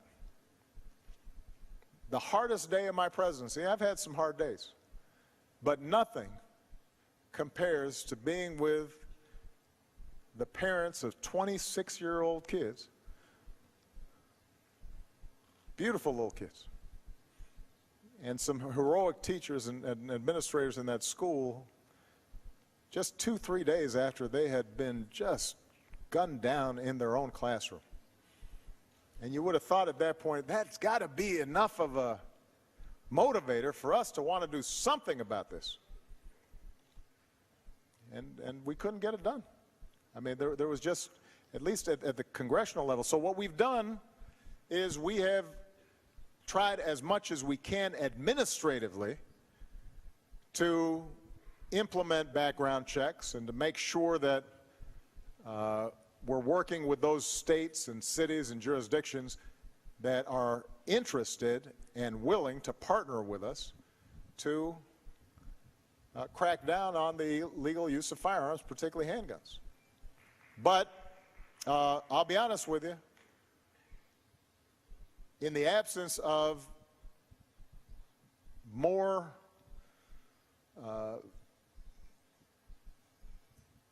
what I would consider heroic and courageous stances from our legislators, both at the state level and the federal level, it is hard to reduce the easy availability of guns. And as long as you can go on to, in some neighborhoods, and it is easier for you to buy a firearm than it is for you to buy a book. There are neighborhoods where it's easier for you to buy a handgun and clips than it is for you to buy a fresh vegetable. As long as that's the case, we're going to continue to see unnecessary violence. But I guess I'll end by saying this. Despite those frustrations, despite the failure of Congress to act, despite the failure of too many state legislators to act, in fact, in some places it goes the opposite direction. People just say, well, we should have firearms in kindergarten, and we should you know, have machine guns in bars. And you think I'm exaggerating? I mean, you look at some of these laws that come up. Despite those frustrations, I would say it is still within our control to reduce the incidence of handgun violence by making sure that our young people understand that that is not a sign of strength, that violence is not the answer for whatever frustrations they may have or conflicts they may have, and work diligently with our young people and in our communities to try to put them on a positive path. And the people who are going to lead that process are the young people who are here today. You are going to have more impact on the young people coming up behind you than anybody else. And the kind of example you set and the willingness of all of you to get involved and engaged in a concrete way to remake our world together, that's what's going to determine the future of America. And looking out at all of you, you're what makes me optimistic. Thank you very much, Benedict College. Appreciate you. There you have President Obama concluding about an hour-long question and answer session with students at Benedict College. He gave some brief remarks before that. The president basically acknowledging his South Carolina primary victory from 2008, saying without it, he very well may not ever have become president of the United States. He said it was great to be out of Washington and talk to some normal folks for a change. And when he got to the question and answer session, there were numerous questions, and one dealt with climate change. He said it was real, said the climate is getting warmer, it's undeniable, said the low gas prices wouldn't be around very much longer. He also talked about the high cost of college, saying that the community college should be free, but with conditions, keeping GPAs up. Said there's no free lunches out there, no excuses to put in a good effort. He also made reference to the so-called corridor of shame in South Carolina, saying we need to do better. One of the lighter moments, perhaps, with the president and his Q&A came from Trace Adams. He is a 4th grade student at Willow Drive Elementary over in Sumter. And Trace was asking the president for advice on possibly running for president. You see Chase there on the left with his stepfather. That is Alan Bailey. Alan is the chairman of the Sumter County Democratic Party. So the president basically is telling him he needed to study, he needed to work hard. He said that he might be warming up the seat for him someday. Of course, Trace winning a lot of people over with his attitude and with his question when he was talking about the Ferguson investigation, saying that Ferguson was not typical. He said a majority of officers and a majority of police officers and police departments do a pretty good job. He said there are some solutions out there, perhaps improved training, diversity, and body cams. And then he ended things by talking about Sandy Hook. He said when it came to handguns and background checks, he said one of the hardest days ever as president was being with the parents of those kids who were murdered at Sandy Hook. But Darcy Strickland, you were there for it all. More than 1,100 people in attendance for this event today. A big day for Benedict College and for Columbia. And honestly was, JR, and you pretty much summed up my entire live show. I was going to go through all the questions that the president asked and talk about the response here from the folks who were in the audience. Sporadic applause, as you can imagine, throughout the audience for some really hot button topics, especially when he was faced with answering the questions about Attorney General Eric Holder and his decision in Ferguson. I was actually relatively close to Attorney General Holder when that question was posed, and you could tell that he kind of straightened his back just a bit, sat up in the seat, and almost looked like he wanted to answer the question for the president, but the president took over and answered that question for the young man.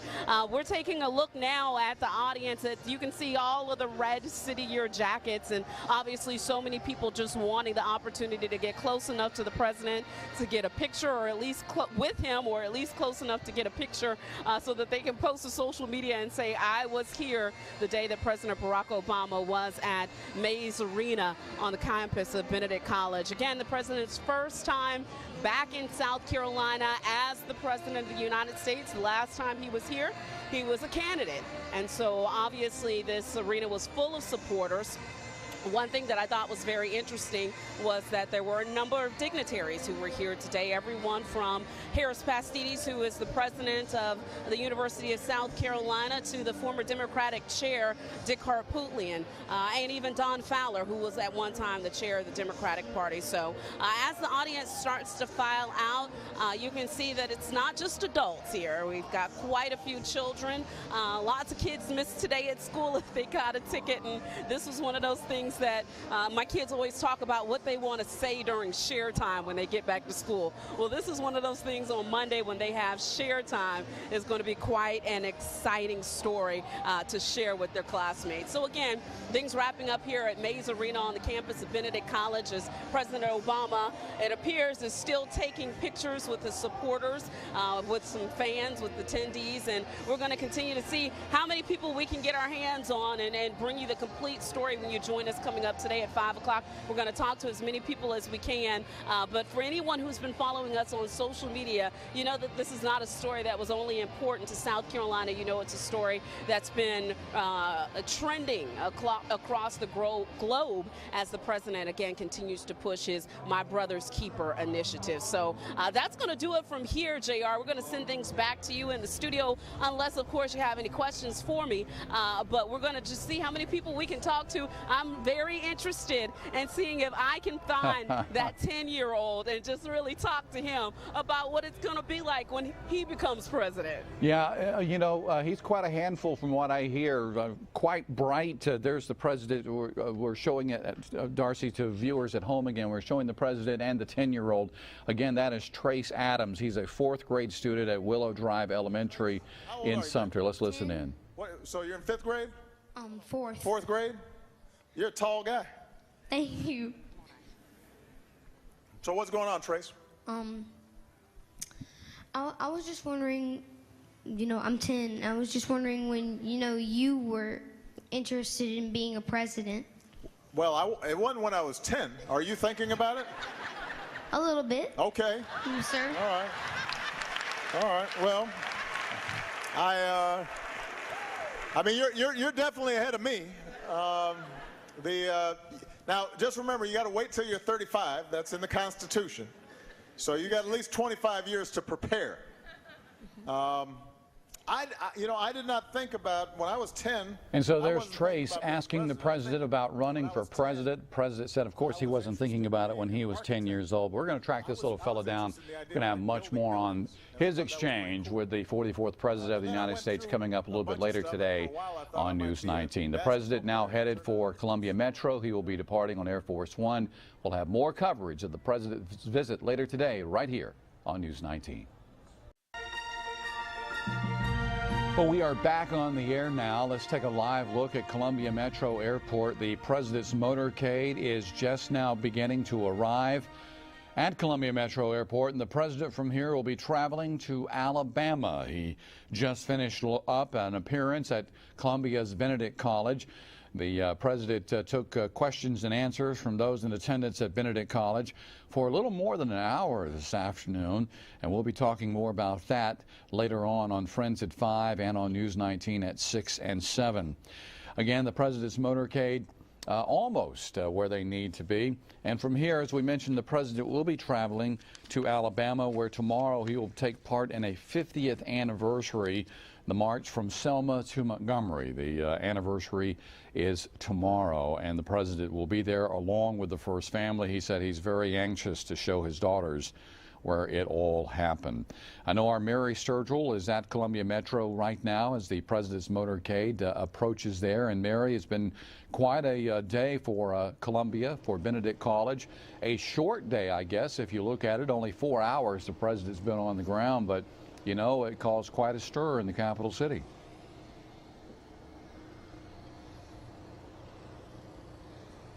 And apparently Mary cannot hear me at the moment, and that is fine because we will just take a look at the okay, Mary, there you are. We're taking a look at the motorcade now. It's been quite a day for Benedict and for the capital city.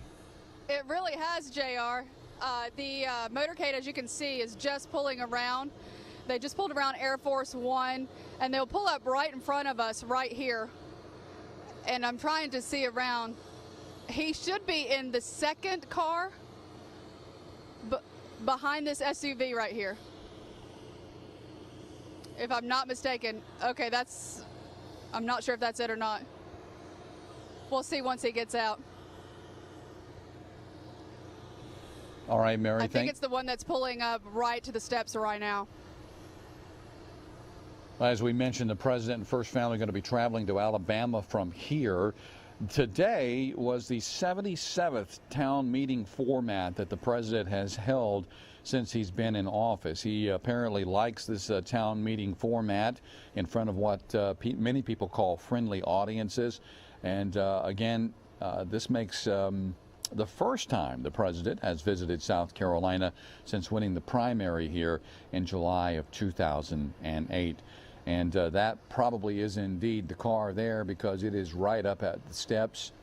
President again will be getting on Air Force One, and will be on his way to his next destination, which is Selma, Alabama. Yes, he just stepped out of the car, JR. You can see him right there.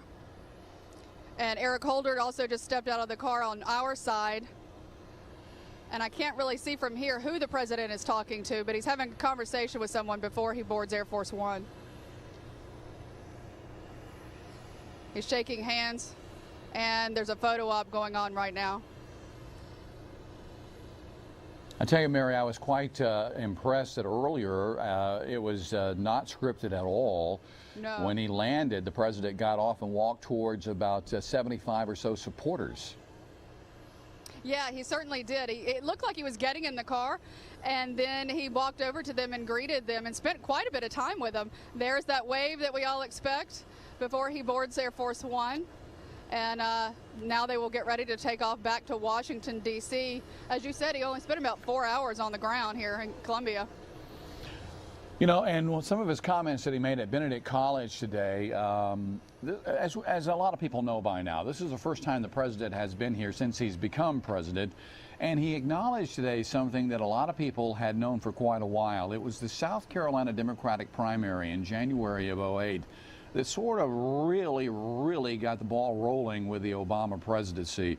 Just days before that primary, John Kerry endorsed President Obama in Charleston, and then he went on to trounce Hillary Clinton here by some 25 percentage points. And the president acknowledging today during a stop at Benedict College that he may not be president of the United States today if it hadn't been for that decisive victory here in South Carolina back in 2008. So again, some acknowledgement today about how important the South Carolina Democratic primary was for his race for the White House and what it meant for him back in 2008, which I'm sure a lot of Democrats in the state have been waiting to hear for quite some time.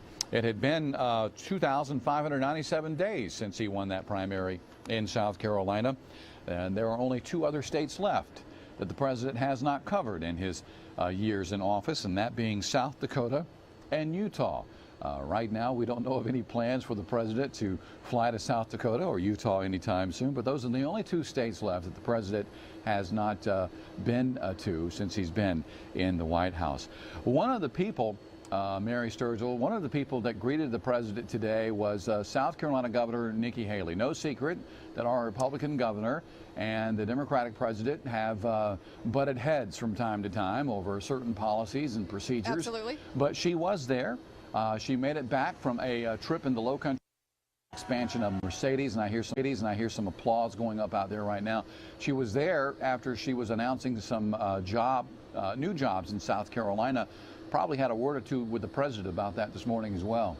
Yeah, that is correct. At the bottom of the steps, when he came off of Air Force One, she got a moment to speak with him, and I'm sure she told him of that great opportunity that South Carolina is going to have now with the Mercedes-Benz coming here and creating those jobs here in our state. So she wanted the opportunity to talk to the president about that because, you know, they could have gone other states, but they chose South Carolina.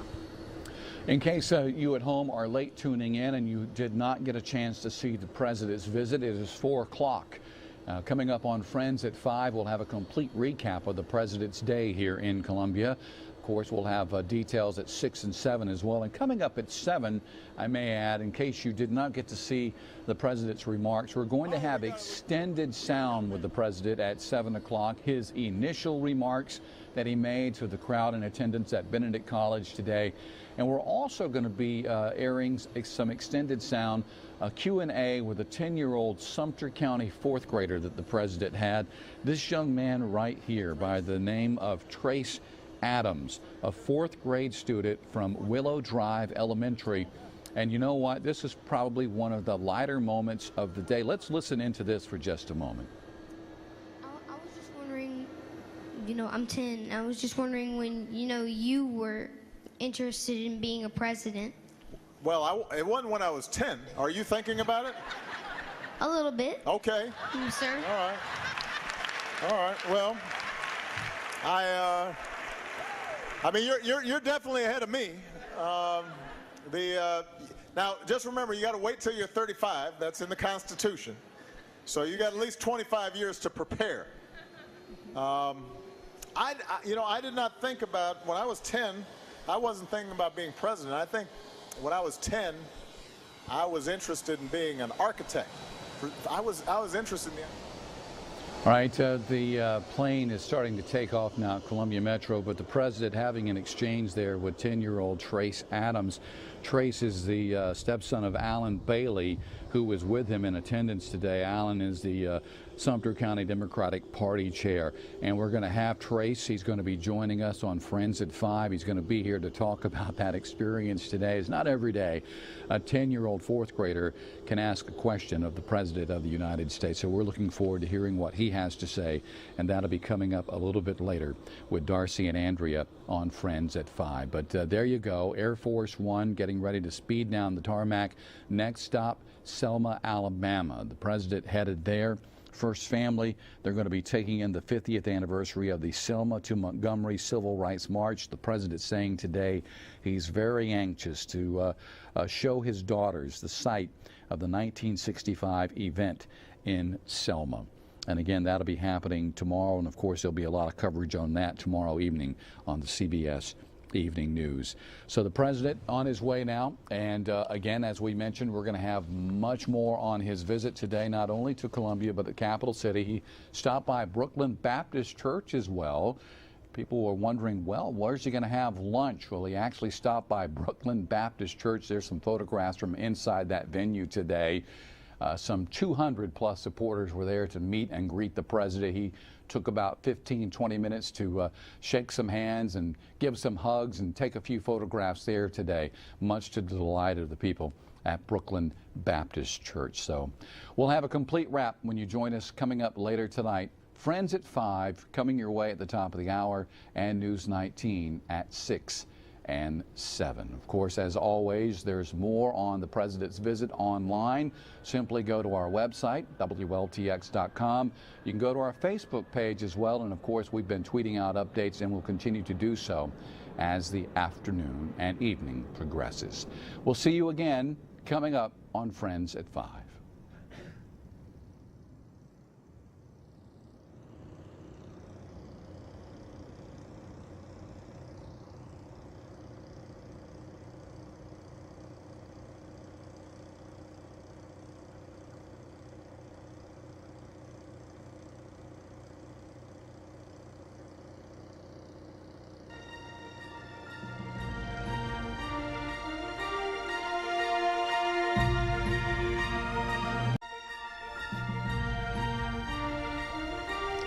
Good afternoon, and thank you for joining us on this historic day in the Palmetto State. I'm Andrea Mock. And I'm Darcy Strickland. President Barack Obama has left the Midlands. About an hour ago, we saw Air Force One leave Columbia Metro Airport.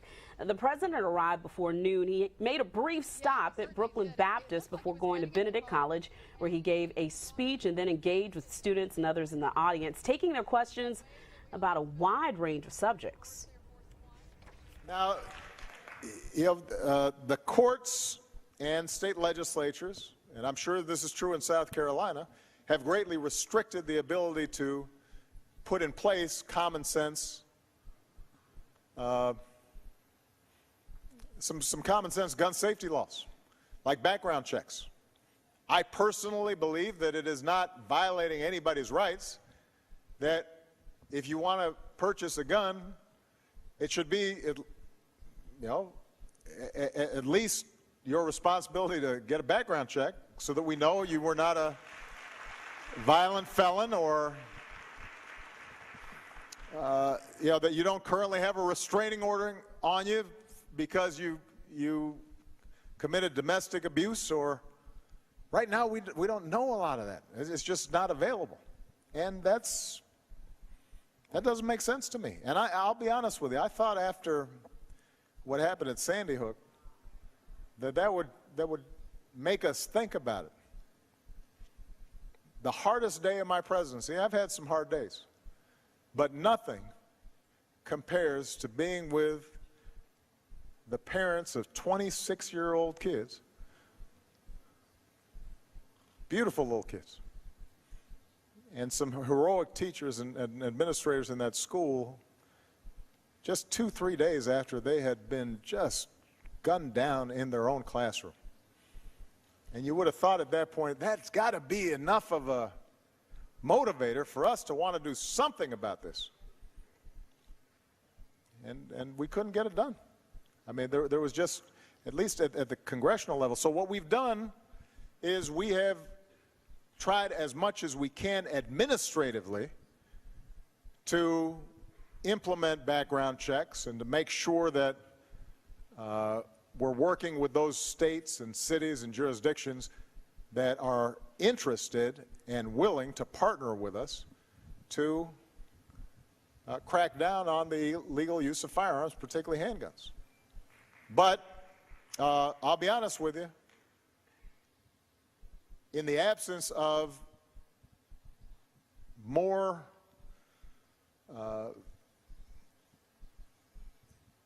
what I would consider heroic and courageous stances from our legislators, both at the state level and the federal level, it is hard to reduce the easy availability of guns. And as long as you can go on to in some neighborhoods, and it is easier for you to buy a firearm than it is for you to buy a book. There are neighborhoods where it's easier for you to buy a handgun and clips than it is for you to buy a fresh vegetable. As long as that's the case, we're going to continue to see unnecessary violence. The president talked about a lot of subjects today. He also moved on and talked about Ferguson and focused a lot on issues affecting young people, clearly, since he was at Benedict. And as you can imagine, today at Benedict College, campus was so excited. The atmosphere was kind of electric with enthusiasm waiting for him to arrive. Yeah, we had team coverage there starting at 11 o'clock this morning. I was there with Stephen Dowell and Jennifer Bellamy. We begin our team coverage this evening with Stephen Dowell, who's still on campus. Things calm down in East.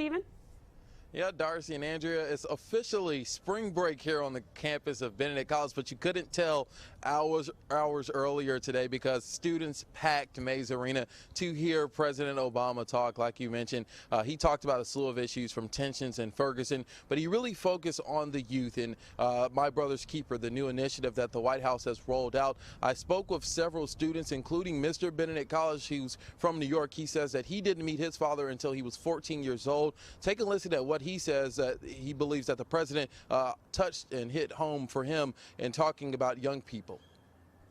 I haven't met my father until I was 14 years old. That was my first time meeting my father. And for him to come here and teach us about the importance of brotherhood, the importance of helping one another. And one of my philosophies is you didn't make it until you can give back. And to us, for him to be a man that made it and to come here and speak to us and give back, that's an example of something that we can all do. Being the president of the freshman class, it is an honor to see something you're striving for speak to you. It is an honor to sit back and just, take it all in. Much of us last night didn't get much sleep. We've been looking around. The police have been everywhere. Just by having to move our cars off campus, it is an honor to actually see that, and we're overjoyed. Now, aside from all the students that were here at Benedict College, there were a slew of politicians. For more on our continuing coverage, we bring in our Jennifer Bellamy. Jennifer. Scene inside Benedict College right now. You can see they're breaking everything down. They're stacking up chairs, rolling out barriers. But not too long ago, this place was packed with students, alum, and other folks from across the state, very excited and giving a very warm welcome to President Barack Obama. Now, some very big names in politics were here as well, some of them even getting to meet and take pictures with the president before the event. And some of them, some former and current state lawmakers, former Governor Jim Hodges and former chairman of the Democratic Party, Dick Harpootlian, saying that this is an example of what people in South Carolina and students here at Benedict College can do and strive for in life. I think it could have a huge impact. First of all, to be able to see a president when you're a college student is a phenomenal experience. And on top of that, to have a strong message for people about important issues of the day, I think is significant. And he's also bringing a message of hope. Look, here's a guy who grew up terrible economic situation, brought up by his mother, African American, and he's president of the United States. I mean, what does that say to every young African American man or woman in this crowd? You can be the president, and that's a hell of a message. Again, a lot of folks out here. Lieutenant Governor Henry McMaster was in the audience, and also USC President Harris Pasadena out here as well, with one of his students getting in a question for President Barack Obama. So a lot of excitement out here, and folks saying that this is a once-in-a-lifetime experience. Ladies? All right, Jennifer, thank you so much. President Obama answered a lot of questions, but one in particular stood out. Take a listen. My name is Trace Adams. Hey, Trace. How old are you, man? 10. What, so you're in 5th grade? 4th. 4th grade? You're a tall guy. Thank you. So what's going on, Trace? I was just wondering, I'm 10. I was just wondering when, you were interested in being a president. Well, it wasn't when I was 10. Are you thinking about it? A little bit. Okay. Sir. All right. Well, you know what? We knew we could not let Trace get away from us. We are so excited that he is with us, and his dad, Alan Bailey. Good to see you. Nice Trace, my man, great job today. Thank you. Talk to me about that moment when you got to talk to President Obama. It was quite an experience. It was, I never would have expected that, you know. It was just, you know, we were just going to go see him, and out of the blue, he just called on me and answered his question, and he was amazed. And I never knew that this could happen, you know. Right. So when you raised your hand, and he pointed at you, what happened at that moment when you thought, wait a minute, I'm getting ready to talk to the president? I got like a tingle through my body. I was like, oh, okay. I'm about to speak to the president. All right. Well, you asked a very good question. Thank you. And so tell me about your political aspirations. What are you thinking about? I know you mentioned to him that, you know, maybe one day you could be president.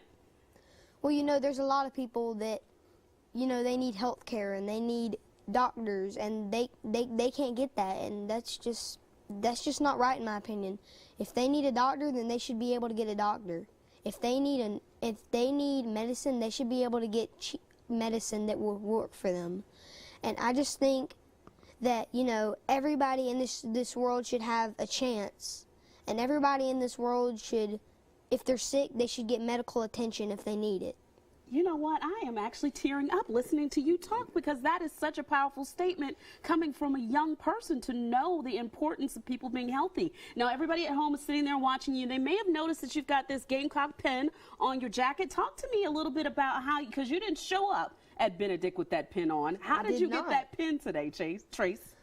Well, Alan introduced me into the President of USC. The president of USC, and he was impressed with me, and I was like, oh, I like your pin, so he just took it off of his shirt and gave it to me. So the president of the University of South Carolina, Harris Pastides, you told him you liked his pin, he took it off his jacket and put it on you.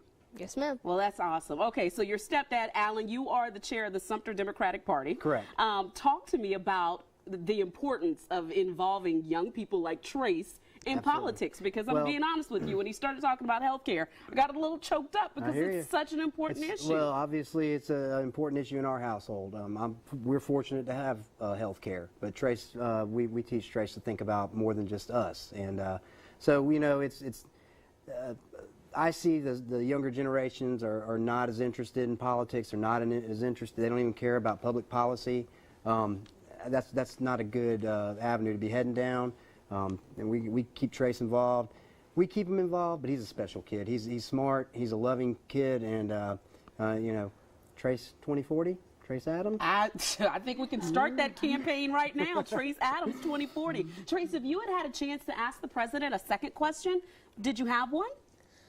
Not really. No? Actually, I was just very interested in when he started. You know, if he knew that he was going to be president or not.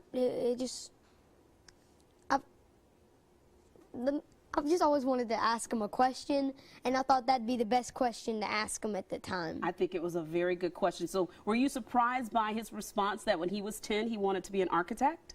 Definitely. Yeah? Definitely. So what do you think about that? I think that's pretty cool that he had an idea that he might have been an architect. I think that was pretty cool. Alan, talk to us a little bit more about the importance of keeping our youth involved in the political sphere. Absolutely. You know, like 10 years old, I have a 10-year-old. I wouldn't think that she was that interested in politics, but maybe I need to talk to her a little bit more. Well, President Obama would be happy to know that Trace has worked on that campaign trail a few times. Trace knocks on doors. He's made phone calls with me. He's been to all the events. And the reason why is because when I'm out in the community talking to young kids, and I say, are you going to vote for governor today? And they look at me and say, I didn't even know we were at an election today. And that's one of the most disheartening things. And if we want to look at all the problems that we have, and especially in the state of South Carolina, yeah, we've got to get the young people involved. The voter turnout this last election was horrendous. And the payoff shows. So getting Trace involved, that's my little part. All right, so we're going to go ahead and start that. Trace Adams 2040. Here. Yeah, because you got to be at least 35. You heard that from the president. Yes, you have to be 35 in order to run or to be president. I guess you could start at 34, and then when your birthday rolls around, you'll be president at 35. Yeah. So we'll go ahead and start that. Trace Adams 2040. Look at you on TV. Wow, you've got something to share with your friends on Monday. Man. And what school do you go to? I go to Willow Drive Elementary. Okay, you want to give a shout out to anybody right now who's watching? Any teachers, your principal, mom, Nana? Ma'am. Hi, Mom. It always goes back to mom. All right, Trace, good job, buddy. You got my vote. Stay with us, folks. We're going to send things over to Andrea for the details on what we're working on after the break. And all right, thank you so much, Darcy. Yeah, I can only imagine him on Monday morning. So what'd you do this weekend, Trace? Well, kind of a long story. All right, we've got more coverage of the president's visit when we come back. All right, News 19 continuing our coverage now of President Obama's visit to the Midlands. This was a lucky lady today. She was quick on the camera. Her name is Jessica Brown, and she was one of the people waiting in the crowd at the airport when Air Force One arrived. She was lucky enough to get her camera out at just the right time and sort of get a selfie with President Obama. I'm not sure that the president knew he was in the selfie. As you can imagine, though, this picture got a whole lot of retweets. Now, of course, seats were very limited inside Benedict's gym today, so a lot of people gathered at different areas around the Midlands to get to watch News 19 and all of our coverage. At the legendary Hills Barbershop on Elmwood, all of the patrons were very excited to hear the president speak. And each person agreed that it was an honor to have the president here in the Midlands, and people were very happy of the topics that he addressed focused on young people and the challenges that they face, whether it's getting a good education that leads to a high-paying job or keeping our teens out of trouble. I totally agree. It's never too early for parents to get involved. I would say to all parents, be active in your school, in your children's school. We have a breakdown in families. Father's not in the house. Single mothers raising children. It's just a combination of problem that we have with young people today.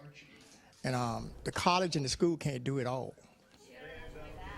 It was great to get to talk to everybody today. And coming up in the second half hour of Friends at 5, one of the patrons today said he really wanted the president to come over for dinner. He had some things to talk to him about. I'm going to tell you what he was going to talk to him about. But he said he'd make him. I said, what would you make the president if he came for dinner? He said ribs and chicken. I felt like that was good. I would come over you for could dinner. Pick. You want, what do you want, the sea, land, or sea? Yeah, I would do that. I would do that. That sounds like a great meal. Any exciting moments from your proximity? Well, just from being inside Mays Arena on Benedict's campus, honestly, where the media wasn't very far away from the stage where the president was. So we got a very good look at him. This is my first time seeing him in person. I told you, he's a lot thinner than I thought he would be. But he was also very personable, just the energy that you could feel from the stage, and so engaging. When he was talking to the kids in the audience, too, especially. I mean, he was very engaging. And just to see the folks in the audience, you know, and you could tell that these were not people who were picked earlier to ask a question. He was honestly looking around, there's our buddy Trace, looking at the folks in the audience and seeing who was the most excited about speaking to him. And on that note, I got to say, one of the most talked about things that I have heard everybody moaning and groaning about is, and listen, I don't know her name, so it's okay, we're not saying her name, the first question of South Carolina, of the Midlands, representing us here was, I don't have a question, but it's my birthday. Yeah. What? Yeah, a lot of people were a little surprised by that. You get the chance to ask the president a question and you just tell him it's your birthday and say, hey, yeah. What? Our producer, Rashonda, said, why didn't she just ask him to sign something or to do something? I mean, ask him anything. What's the best part about living in the White House? I mean, it doesn't have to be political. We don't have to talk about ISIS. You don't have to talk about, you know, the budget. I mean, but let me just ask him anything. You know, what does he think about Benedict? What does he think about South Carolina so far? What are his impressions? Why hasn't he been back? I think she was just so surprised that he even chose her. Maybe she had a question, Andrea, and just the fact that I'm talking to the president, I had a question, and now all I remember is it's my birthday. I would have been like, what are you having for dinner? It's my birthday. I got it, I don't know. Much more coverage, though, of the president coming up. But it's the weekend, we got to focus on our weather, hoping for some nice temperatures out there, Jim. And it's going to be a great weekend. Get out and enjoy it, because next week, the clouds and the rain return. A big day today here in the Palmetto State. President Obama has come and gone. It was that quick. He left about an hour ago. We actually watched live as Air Force One took off very smoothly from Columbia Metro Airport. The president arrived just before noon today. He made a brief stop at the Brooklyn Baptist Convention Center before going to Benedict College, where he gave a speech and engaged the audience, students, supporters with questions. He took lots of questions on a wide range of subjects, including efforts like My Brother's Keeper, which is aimed at mentoring young men. But what I realized is also part of the goal of making sure that young African-American men succeed, young Latino men succeed, young white men who don't have opportunity to succeed is to make sure that everybody's got a path that leads in a positive direction. And you can't wait until somebody's in trouble before you start intervening. You got to start when they're younger. You got to, because the statistics show that if a child, by the time they're in 3rd grade, is reading at grade level, they are far more likely to be able to graduate and succeed. If a child doesn't get suspended or disciplined in school, they're far less likely to get involved in the criminal justice system. If they get through high school without being involved in the criminal justice system, they are far less likely than to ever get involved in the criminal justice system. So there are these points where we know that if you intervene in a timely way, it'll make a difference. So what we've done is to get pledges from foundations and philanthropies. We've recruited businesses. We've gotten the NBA involved. We've gotten every agency in our government involved. And we've got cities, and your mayor is participating in this, so Columbia is participating in this, in coming up with local plans for how are we going to give opportunities, pathways for mentorship, apprenticeship, after-school programs,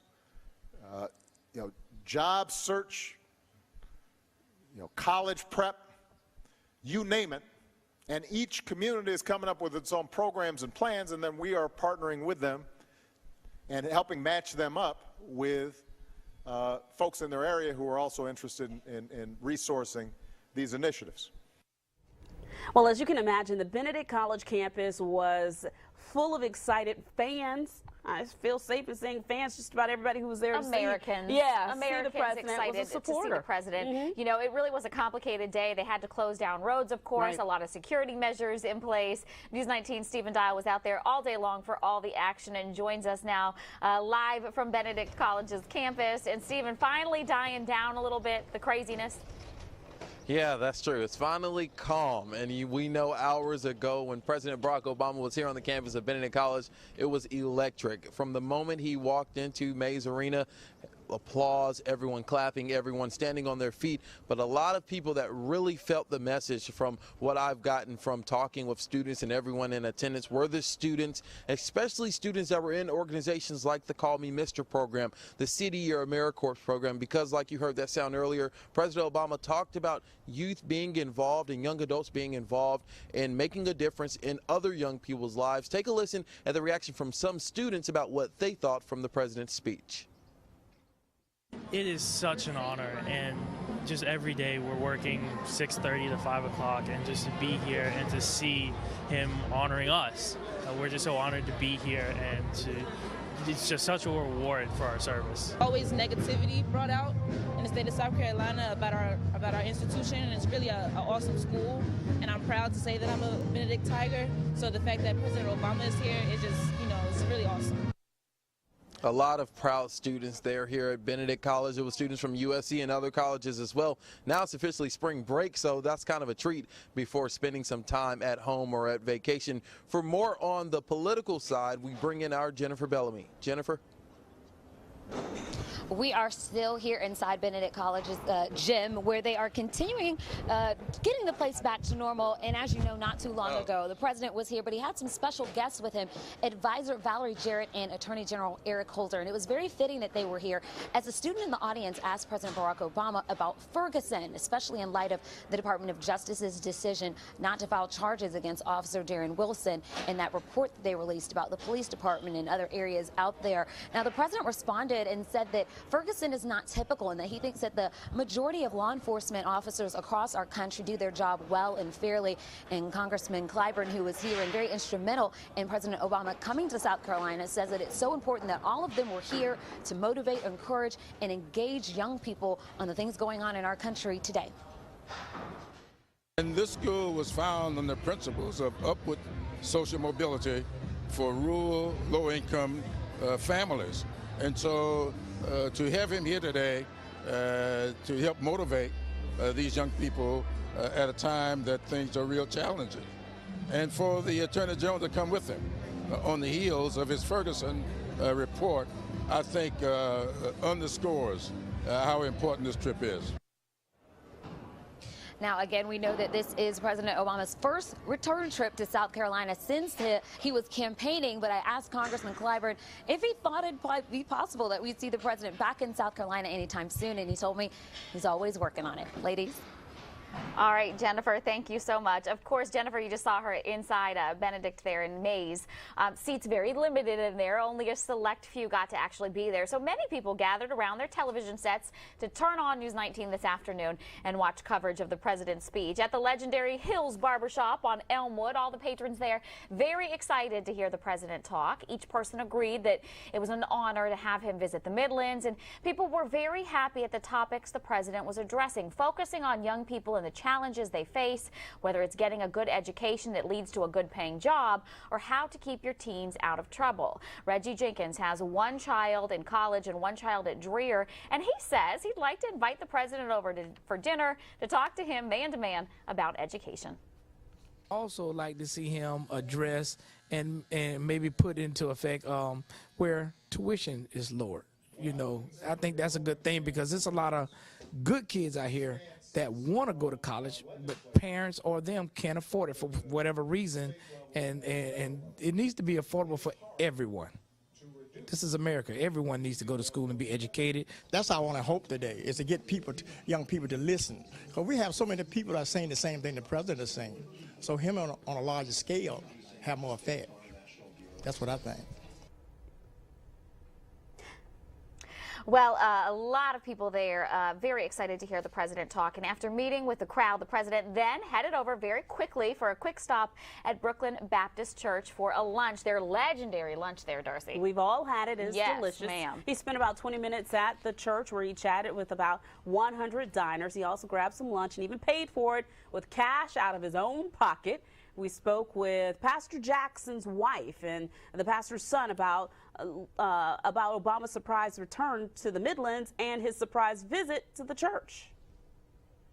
He remembered the food, and of course, I believe he remembered making this special stop when he was campaigning. This was one of the first places that he actually came through when he was campaigning. So he remembered it and remembered us as friends as well. And of course, he made sure that he told me that he would tell Michelle that he saw me and that he would say hello to her as well. There's a lot about his character that, you know, he didn't forget about, you know, those that really helped him during his campaign, and to come back to the church, to this community. It does a lot, and it says a lot about his character and the morale. And the staff really enjoyed the president being here. And, you know, we thank him for coming here, and we're so excited. I know the community is going to be talking about this for a very long time. Well, we know that he got a very good lunch there. Meanwhile, children at Logan Elementary School were ready to show President Obama their school pride. Earlier, their principal was spotted decorating the fence there. They wanted to make it look festive. And then around noon, students began lining up behind the gates to hold their flags. At one point, students left because police started letting cars go through, making them think that there was no presidential motorcade coming. But the exciting part, about 15 minutes later, the fleet of cars came from 126 to turn onto Gadsden Street towards Benedict. So they got their moment to wave at the motorcade. And you have to, the video though that we have, some of the funniest video of the day is the president's armored limo parking at Brooklyn Baptist Conference Center. I was like, you know, the Secret Service are like, okay, back in.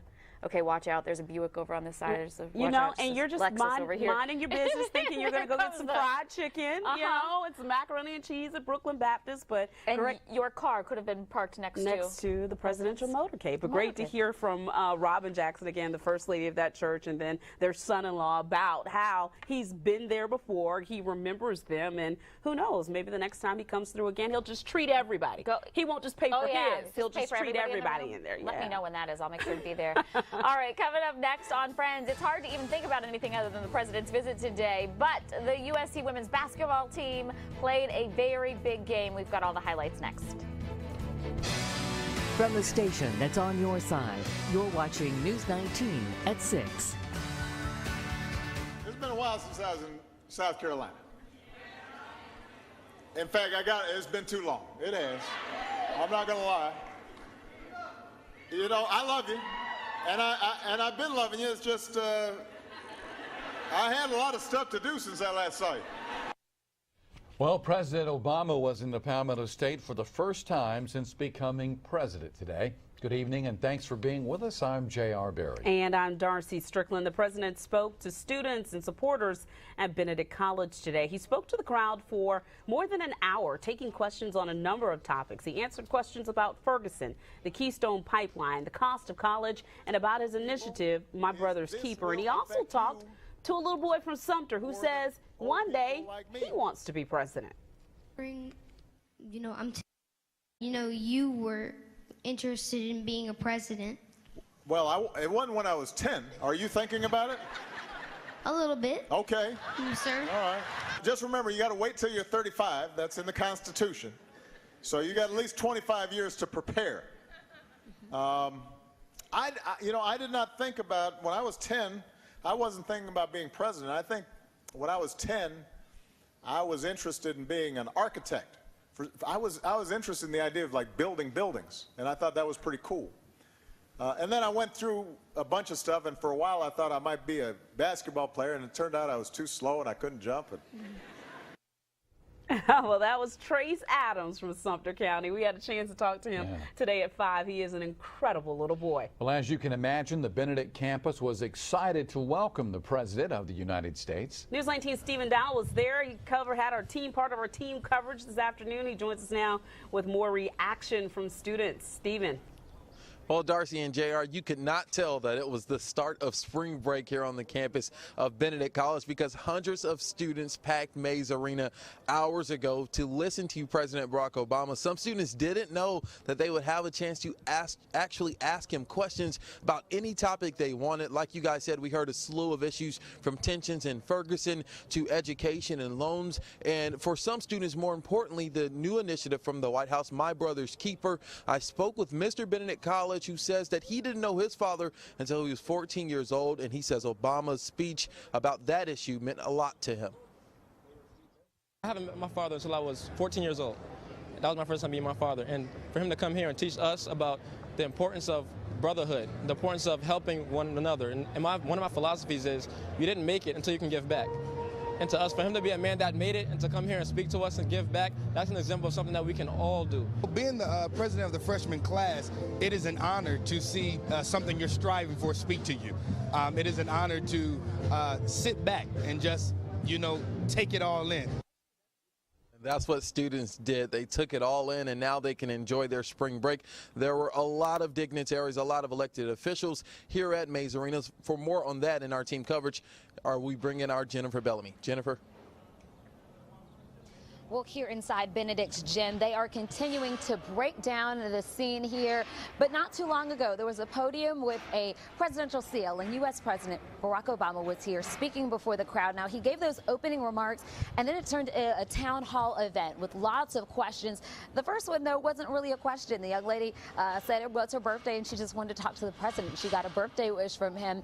Later on, there was some members of City Year who were here, and they had to duke it out with a battle of rock, paper, scissors to see which person would get to ask a question of the president. But there were some serious topics as well, like Ferguson and gun violence. And Congressman Jim Clyburn, who was instrumental in bringing the president here, said he was a bit worried about what people were going to ask the president when they had that opportunity. But he says things went very well. Having been a school teacher, a public school teacher, I was real nervous as to what kind of questions he would get. And I was very proud of these students for the kind of questions they asked. Particularly proud of the little 10-year-old who so emphatically talked about how he read the newspapers. And it reminded me a little bit when I was growing up. My dad started me to read newspapers when I was 8 years old, and I never got away from it. And I just believe that the president being here is a great motivation to a lot of these young people.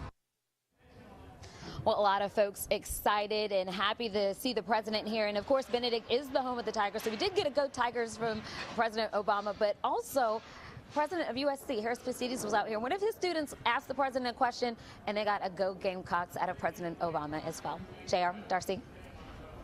Jennifer, thank you so much. Well, there was plenty of chatter going on at a Hills barber shop in Columbia at the corner of Elmwood during the presidential visit.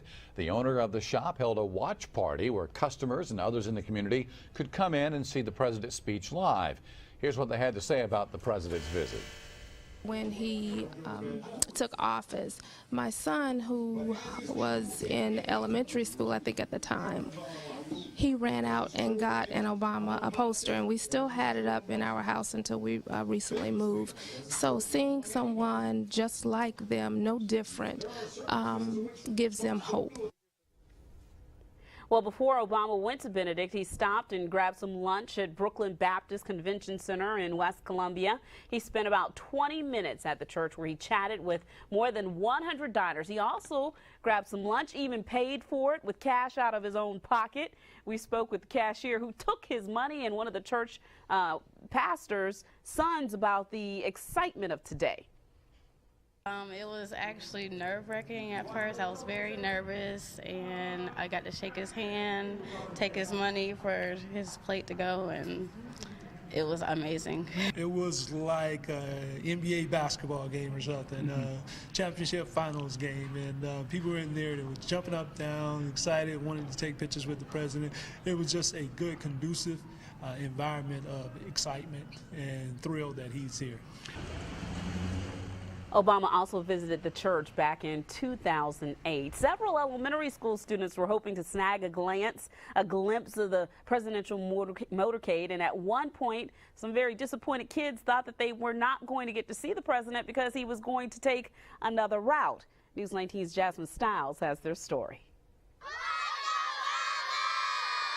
At first glance, you'd think Logan Elementary's colors are red, white, and blue.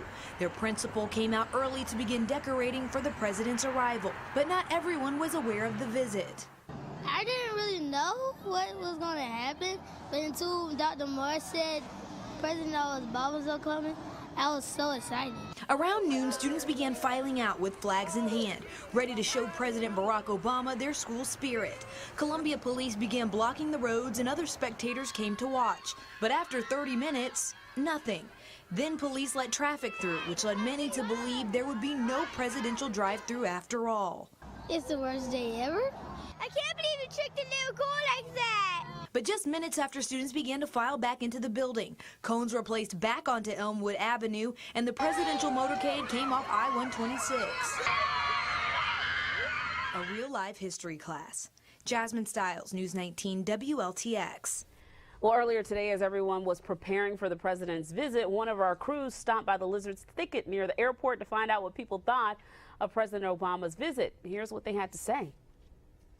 Oh, I think they'd be very thrilled. You know, not every day you get to meet a U.S. president, so I think they would be very pleased to meet him and greet him and see that he took the time to come down here to visit.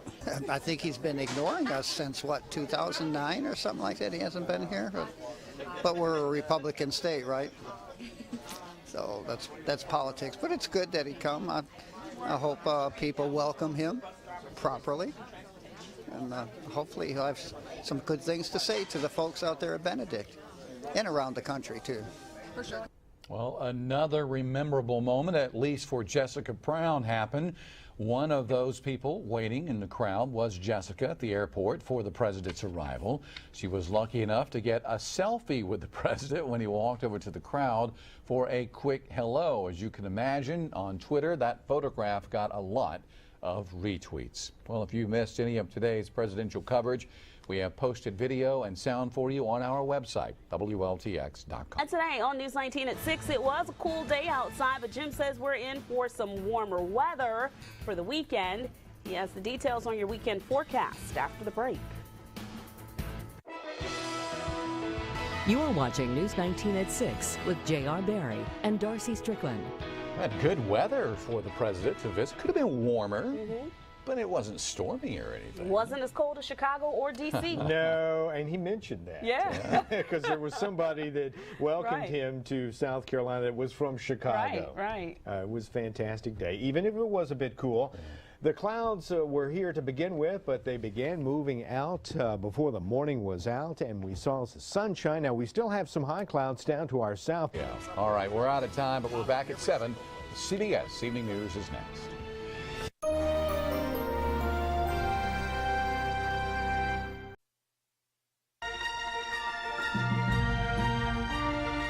Tonight, President Obama is back at our nation's capital after spending 4 hours here in Columbia, making an appearance at Benedict College and talking to students and supporters for over an hour. Good evening now, and thanks for being with us on this Friday. Many of you perhaps were at work when the president visited Columbia today. So tonight, we want to give you the opportunity now to hear what he had to say. Now, I am not here to make a long speech. I'm here to make a short speech. Because what I want to do is spend most of my time interacting, having a conversation. I want to get questions. I want to hear what you guys are thinking about. This is a good thing for me to get out of Washington and talk to normal folk. And I thought it was appropriate to come here because tomorrow I'll be visiting Selma, Alabama for the 50th anniversary of the march across the Edmund Pettus Bridge. And one of the things I might talk about, I'm still working on my speech, but it might come up, is the meaning of Selma for your generation. Because Selma is not just about commemorating the past. It's about honoring the legends who helped change this country through your actions today, in the here and now. Selma is now.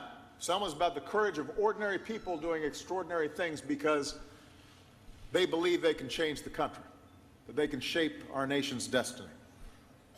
Selma is about each of us asking ourselves what we can do to make America better.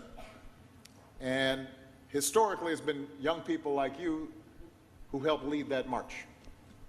You think about somebody like John Lewis, who was one of the key leaders and will be joining us tomorrow. He was 23 when he helped lead that march that transformed the country. You think about the Children's Crusade in Birmingham, or the 12-year-old boy who was elected head of the NAACP youth chapter, who grew up to be Jim Clyburn. You know, it was young people. It was young people who stubbornly insisted on justice, stubbornly refused to accept the world as it is that transformed not just the country, but transformed the world. You can see that spirit reflected in a poster put out by the Student Nonviolent Coordinating Committee in the 1960s. It had a picture of a young John Lewis kneeling in protest against an all-white swimming pool, and it reads, "Come, let us build a new world together. Come, let us build a new world together." That's the story of America. That's why immigrants came here. The idea of building a new world together, not just settling on what is, but imagining what might be. Insisting we live up to our highest ideals, our deepest values. That's why I want to come here to Columbia and here to Benedict College, because we all know we still have work to do. We've got to ensure not just the absence of formal legal oppression, but the presence of an active, dynamic opportunity. Good jobs that pay good wages, a good start for every child, health care for every family, a higher education that prepares you for the world without crippling you with debt, a fair and more just legal and criminal justice system.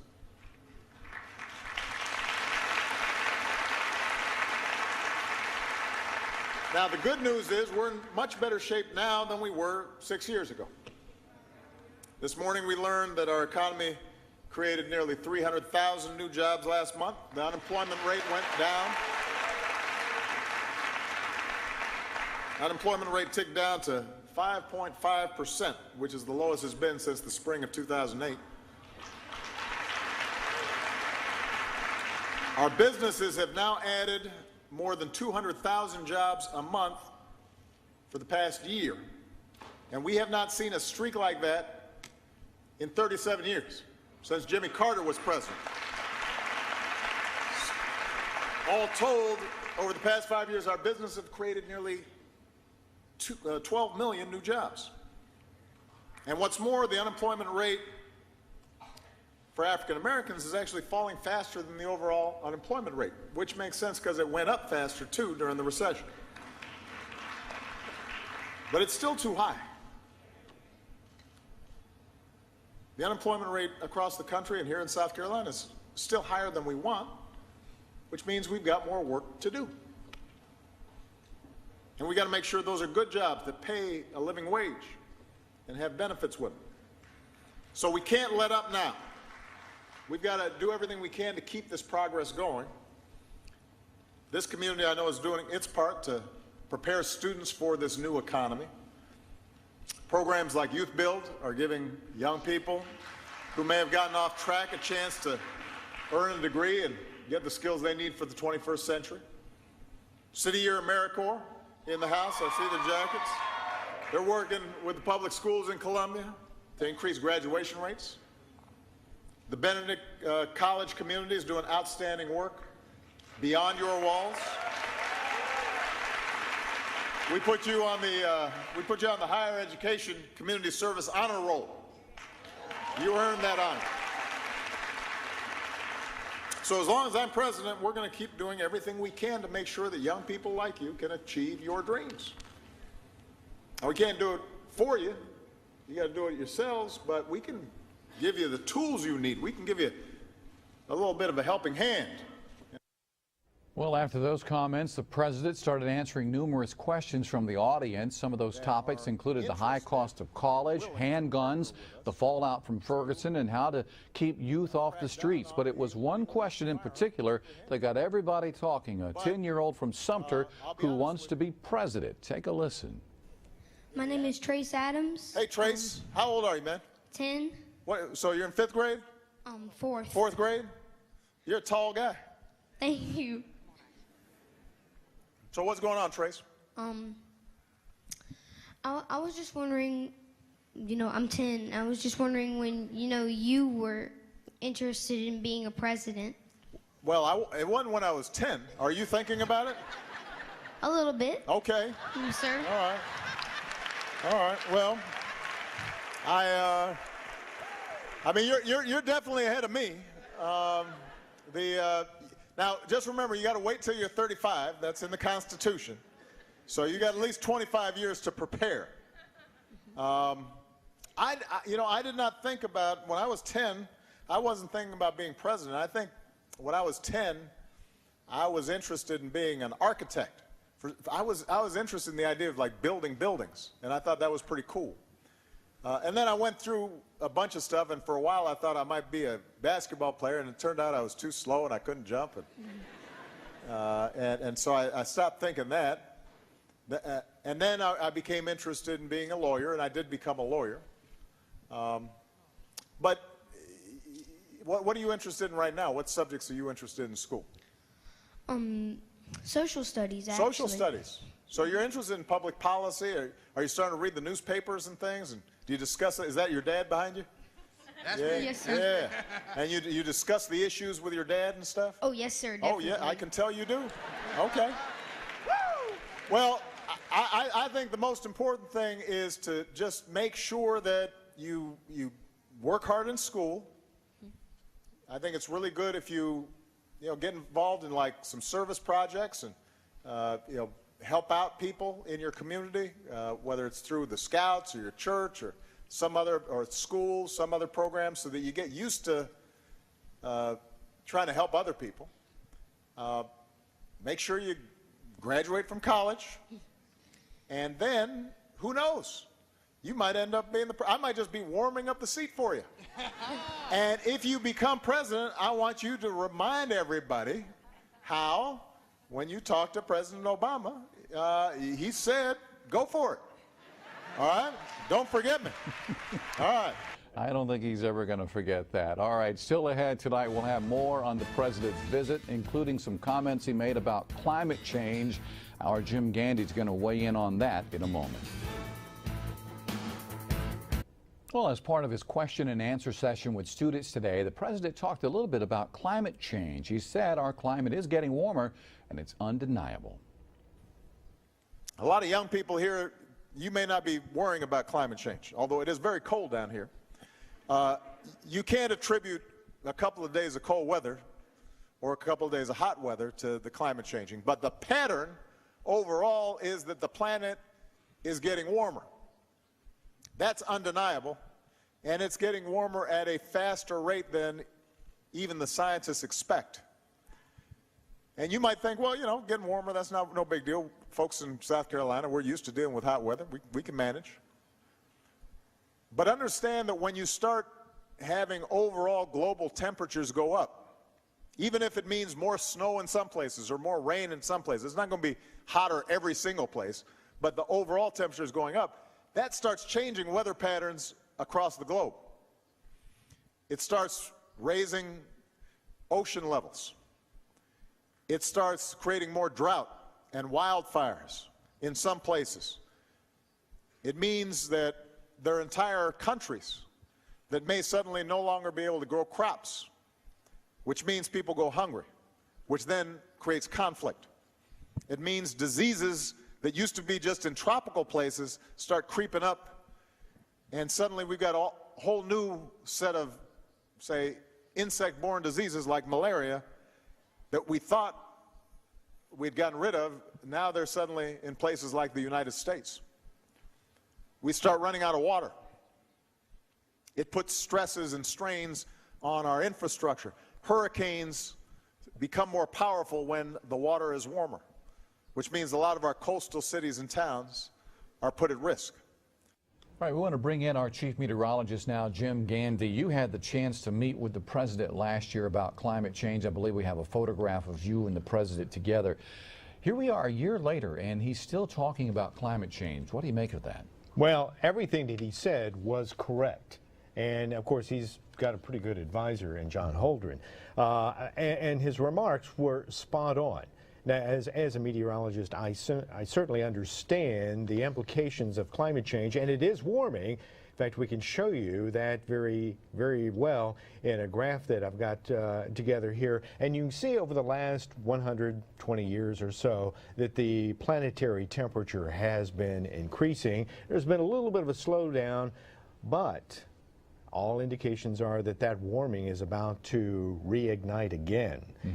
It comes in fits and starts, so it doesn't just happen all at once. He was correct. We've got some impacts that even you might not be aware of from this, that we're developing some stories now that we will be bringing to you soon. Looking forward to it. We're also looking forward to the weekend forecast, and Jim's going to have that when we come back. Well, a quick reminder, we have a lot of details about the president's visit on our website tonight. If you want to read more about it, look at some pictures, simply go to WLTX.com. That is our time for now, and as we leave you tonight, we do so with a look back at President Obama's visit to Colombia. We'll see you at 11.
News 19 at 11. Weeknights on W. From the station that's on your side, you're watching News 19 at 11.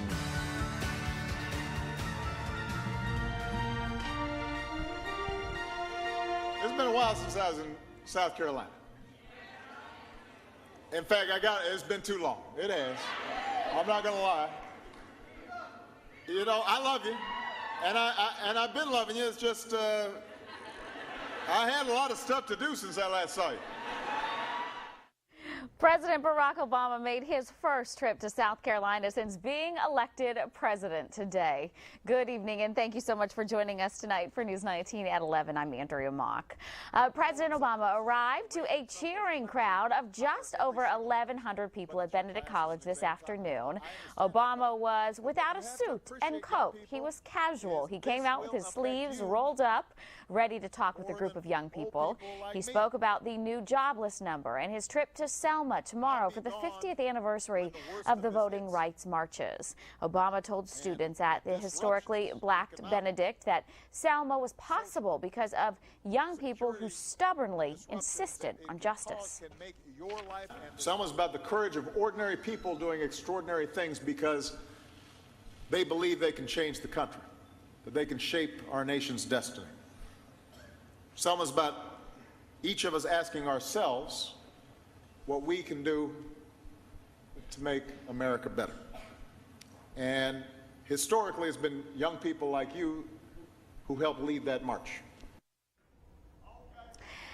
After his opening speech, President Obama took questions from the audience of youth leaders from groups including City Year. He was asked about his veto of the XL pipeline and college affordability. He said his and the First Lady's college loans at one time were actually more than their housing payments. Michelle and I, we weren't born into wealthy families. So the only way we got our education was because we got help. Loans, grants, work-study programs. If we hadn't had that available to us, we could not have pursued the education we did and couldn't have achieved what we achieved. Okay, one of the big moments from today, Obama talked with a little boy from Sumter who says he wants to be president one day. I'm 10. I was just wondering when, you were interested in being a president. Well, it wasn't when I was 10. Are you thinking about it? A little bit. Okay. Sir. All right. Just remember, you got to wait till you're 35. That's in the Constitution. So you got at least 25 years to prepare. I did not think about, when I was 10, I wasn't thinking about being president. I think when I was 10, I was interested in being an architect. I was interested in the idea of building buildings, and I thought that was pretty cool. And then I went through a bunch of stuff, and for a while I thought I might be a basketball player, and it turned out I was too slow and I couldn't jump. Well, we caught up with 10-year-old Trace Adams after he got a chance to speak with the president to get his reaction to his unbelievable day today. It was amazing. It was beyond what I've ever would have thought would happen, It was very inspiring, and what he said, it was very important to me. It would probably change a lot for me and also probably other people as well. Well, you certainly couldn't tell that today was the start of spring break for students at Benedict. Hundreds packed into Mays Arena to hear the president speak. He talked about a number of issues, but one that stood out for a lot of students was the My Brother's Keeper initiative. Mr. Benedict Christopher Daughtry says that he didn't know his father until he was a teenager, and he says the president's speech inspired him to make differences in other people's lives. For him to come here and teach us about the importance of brotherhood, the importance of helping one another. And one of my philosophies is you didn't make it until you can give back. And to us, for him to be a man that made it and to come here and speak to us and give back, that's an example of something that we can all do. After arriving early to Benedict for his speech, President Obama met with about 70 South Carolina Democratic activists. Some of those included former Democratic National Chairman Don Fowler, former Governor Jim Hodges, and former South Carolina Democratic Chairman Dick Harpootlian. One of his earliest supporters in 2008. Harpootlian described the meeting as a reunion of sorts from the 2008 primary, which was the last time that Obama visited our state. Some said Obama's life is an American story that can encourage all the young people of South Carolina. I think it could have a huge impact. First of all, to be able to see a president when you're a college student is a phenomenal experience. And on top of that, to have a strong message for people about important issues of the day, I think is significant. And he's also bringing a message of hope. Look, here's a guy who grew up in a terrible economic situation, brought up by his mother, African American, and he's president of the United States. I mean, what does that say to every young African American man or woman in this crowd? You can be the president, and that's a hell of a message. Well, many of the activists did get a chance to take pictures with the president before the event. All right, if you missed it today, here's a look back at kind of the timeline. President Obama's trip to Columbia kicked off. Right here you see it as Air Force One landed at our own Columbia Metropolitan Airport at about 10:50 this morning. President Obama was greeted at the bottom of the stairway by U.S. Representative Jim Clyburn. Of course, they are very good friends. Governor Nikki Haley and Columbia Mayor Steve Benjamin. The president walked over to the crowd of guests who waited an hour for Air Force One to arrive and shook hands and waved to the crowd. Well, from the airport, the president headed over to Brooklyn Baptist Church. The president ate the famous buffet lunch there and greeted about 200 people who were in the dining room. The president has a connection to this church. In 2012, he appointed Candace Shiver, the special advisor to the National Director of Minority Business Development Agency in the U.S. Department of Commerce. Shriver's father, Reverend Charles Jackson, is a senior longtime pastor at the West Columbia Church. We spoke with the pastor's wife and the pastor's son-in-law about Obama's surprise return to the church today.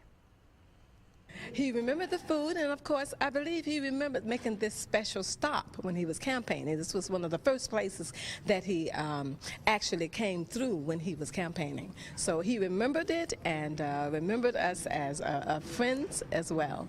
And of course, he made sure that he told me that he would tell Michelle that he saw me and that he would say hello to her as well. There's a lot about his character that, he didn't forget about, those that really helped him during his campaign, and to come back to the church, to this community. It does a lot, and it says a lot about his character and the morale. And the staff really enjoyed the president being here. And, we thank him for coming here, and we're so excited. I know the community is going to be talking about this for a very long time. Well, this was such a sweet sight today. Kids at Logan Elementary School excitedly welcomed the president to South Carolina. They made sure to decorate every inch of their fence with flags and banners. Some of the students say they didn't know the president was going to pass by their school until this morning. I didn't really know what was going to happen, but until Dr. Moore said President Obama was coming, I was so excited. Well, at one point, the students were inside because police started letting the cars go through, making them think that the president wasn't coming. But there you see the big moment. About 15 minutes later, the big motorcade came right down past the school, and the kids got to yell and cheer and wave. Well, today was such a big day. We've got pictures from the day. Today's photo gallery event is at WLTX.com. There you can see lots of snapshots from the president's visit and him stepping out of Air Force One, all the way till when he got back on the plane this afternoon at about 4 o'clock. He'll be tweeting out live updates. That's going to do it for us. Dave Letterman is up next. Hope you have a wonderful night.